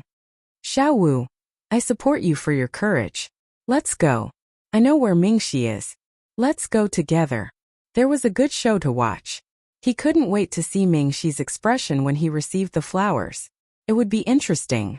Should he record it with the impression stone? In the future, if Ming Shi offended him, he could use the impression stone to threaten him. That's a good idea. Maybe he could give it a try. "Okay," Fengwu replied. She hugged the flowers and followed behind Arguros. Wait for me." Ajur didn't want to admit that he also wanted to watch the show. If Fengwu barged in, he would have to run away with her. He was going with Fengwu to keep her safe. He had never thought that he was just there to watch the show. She rejected Arguro's offer to help her carry the flowers. Fengwu carried a large bouquet of flowers and walked in the school with two men who weren't bad in all aspects. One could imagine how many people turned their heads to look at her. Fortunately, the bouquet was too big. It covered Fengwu's face and didn't let too many people discover her identity. Although the number of people who turned their heads was high, most people only turned their heads to take a few glances and didn't pay much attention. After all, today was the day of the challenge for the 10 seats of each grade. There were many exciting battles waiting for them to watch. "Where's Arguros? Why isn't he here yet?" Elena stared at the entrance of the 5th training ground and asked Skycliff and Ruglas, who had already arrived. "I don't know. He said he was going out for breakfast. He'll probably come after breakfast." Ruglas didn't care too much. Is he a pig? He's still thinking about eating on such an important day. The 4th grade will start soon. I heard that the 8th seat of the 4th grade wants to challenge him. Why doesn't he feel threatened at all? Elena said resentfully. "Don't worry, that brat will definitely rush back before the start." Ruglas didn't think that Arguros would dare to be late on such an important day. "If he doesn't rush back, see if I don't skin him alive," Elena muttered hatefully. Ming Shi calmly closed his eyes and rested. Skycliff calmly wiped his sword. The two of them had no interest in this kind of boring conversation. He's here. Big sister Elena, look, that brat is finally here." Ruglas was grabbed by Elena and listened to her nagging. When he saw Arguros, it was as if he saw his family. Oh God, his ears were finally free. Elena turned around and saw a certain someone who had disappeared early in the morning. She wanted to rush over and pinch his ear and scold him, but she didn't expect to see a woman holding flowers beside him. How did she know it was a woman? Wasn't that nonsense? Have you ever seen a man wearing a dress? Who was that woman? Could it be Arguros' new girlfriend? This brat is pretty rich. The flowers are so expensive. This bouquet of flowers can't be bought without 100 gold coins. Because Fengwu's face was almost covered by the flowers, and Arguros and the others were not close, it was no wonder that Elena couldn't recognize the girl holding the flowers was Fengwu. Could that girl be Arguros' girlfriend? So he went out in the morning to have a meal with his girlfriend. He even bought such a big bouquet of flowers. Elena wondered why she didn't notice that this brat was so flirtatious before. "I don't know, I didn't hear him say he had a girlfriend." Ruglas was also confused. He and Arguros had been good friends for so many years. When he thought that this brat had a girlfriend behind his back, he secretly thought that he must make this brat treat him to a meal. He wanted to eat this brat who was showing off his affection early in the morning. Feeling a wave of malice, Arguros pulled his collar. Why did he feel a little cold? When the three of them got closer, Ajur, who had been ignored all this time, was finally noticed. Naturally, Fengwu's real identity was exposed as well. "Xiao Wu, who gave you the flowers in your hands? Is there a man with bad intentions who extended his evil claws to you? Who is it? Is it this brat or this brat?" Elena pointed and bluntly listed Arguros and Ajur as the main suspects. Even Ming Shi and Skycliff couldn't help but look in the direction of Fengwu. Ming Shi's eyes were dark. No one knew what he was thinking. Skycliff only raised his eyebrows and continued to clean the sword in his hand. He didn't seem to be interested in anything else. "Xiao Wu, don't be tricked by bad men. Men are all bad. It's safer to come to sister's arms. Elena was still talking. Even Ajur and the others couldn't listen to her anymore. What are you talking about? Men are bad, but you women are all good. Chapter 249. Elena was still going on. Even Ajur and the others couldn't take it anymore. What are you talking about? If men aren't good, then are women all good? Fengwu listened to Elena's nagging quietly, but her beautiful eyes were fixed on Mingxi. Fengwu hugged the bouquet tightly and walked to Mingxi. She handed the flowers to him. For you, Mingxi. This is the first time in my life that a girl has given me flowers. What should I do? I'm waiting for an urgent reply. Rugless. I'm so jealous. Why aren't there any girls giving me flowers? Arguros, this is a good show. Hurry up and record it with the impression stone. Ajur. It's too beautiful to watch. Elena, Skycliff. Luckily, there were no onlookers this time. There wasn't anyone around them. It was just an inconspicuous little corner. It was a relatively secluded spot and didn't attract much attention. Mingxi and the others didn't like being stared at, so they took up such an inconspicuous spot. Fengwu saw that Mingxi was just staring at her blankly. She thought about Norville's notes and added, flowers to match a beauty. Arguros and Ruglas couldn't help but burst out laughing. Ajur. Suddenly, his head hurt. Mingxi. Elena, Skycliff. When she saw that Mingxi still didn't respond, she looked at Mingxi seriously. Then she said something that almost made him vomit blood. You're more beautiful than flowers. Mingxi, my head hurts. Mingxi didn't know what to do. He definitely couldn't accept the flowers. However, Fengwu looked at him seriously. Her sincere gaze made him feel like he would be committing a crime if he rejected her. No matter how reluctant he was, he adjusted his emotions and smiled gently like a normal person. I'm sorry, Xiaowu. I can't accept these flowers. If the corners of his mouth weren't so twisted, people would probably think that he was as calm as usual. Fengwu was in a bad mood when Mingxi didn't accept her flowers. Her expectant eyes dimmed. Oh. She put the flowers back into her arms. Everyone stared at Mingxi as if they were looking at a criminal. Fengwu was so upset that everyone stared at Mingxi. Mingxi. Xiaowu, don't be sad, okay? Mingxi doesn't want it, but I want it. I'll accept it. Ajur couldn't bear to see the Fengwu girl so depressed. He reached out and wanted to wrap the flowers up to cheer her up. No matter who it was, the flowers had been given to her. However, Fengwu moved to the side and rejected him without any appreciation. Ajur glared at her. He felt like his charm was useless in front of the Fengwu girl. If it were any other girl, they would have happily placed the flowers in his arms. He probably wouldn't even need to reach out. Xiaowu, why can't you give it to me? Ajur stared at Fengwu, pretending to be wronged. Fengwu didn't buy it. You're not as good-looking as Mingxi. The Fengwu girl looked at Ajur seriously. Ajur wanted to vomit blood. What part of him wasn't good-looking? He was so manly, so handsome, so elegant. Arguros and the others snickered. Just now, they also wanted to take the flowers so that Fengwu wouldn't be too embarrassed after being rejected. Luckily, they weren't as fast as Ajur. Otherwise, they would be the ones embarrassed. Mingxi didn't know why, but when he saw that Fengwu didn't want to give the flowers to anyone else, he suddenly felt a little happy. At this moment, the teacher shouted from the other end. The 4th and 5th year 10 seats challenge was about to begin. Mingxi and the others couldn't chat with Fengwu anymore. They had important things to do. Other than Fengwu and Ajur, everyone in the Mingxi team had to participate in the 10 seats challenge. The 10 seats challenge didn't just allow ordinary students to challenge the 10 seats challenge.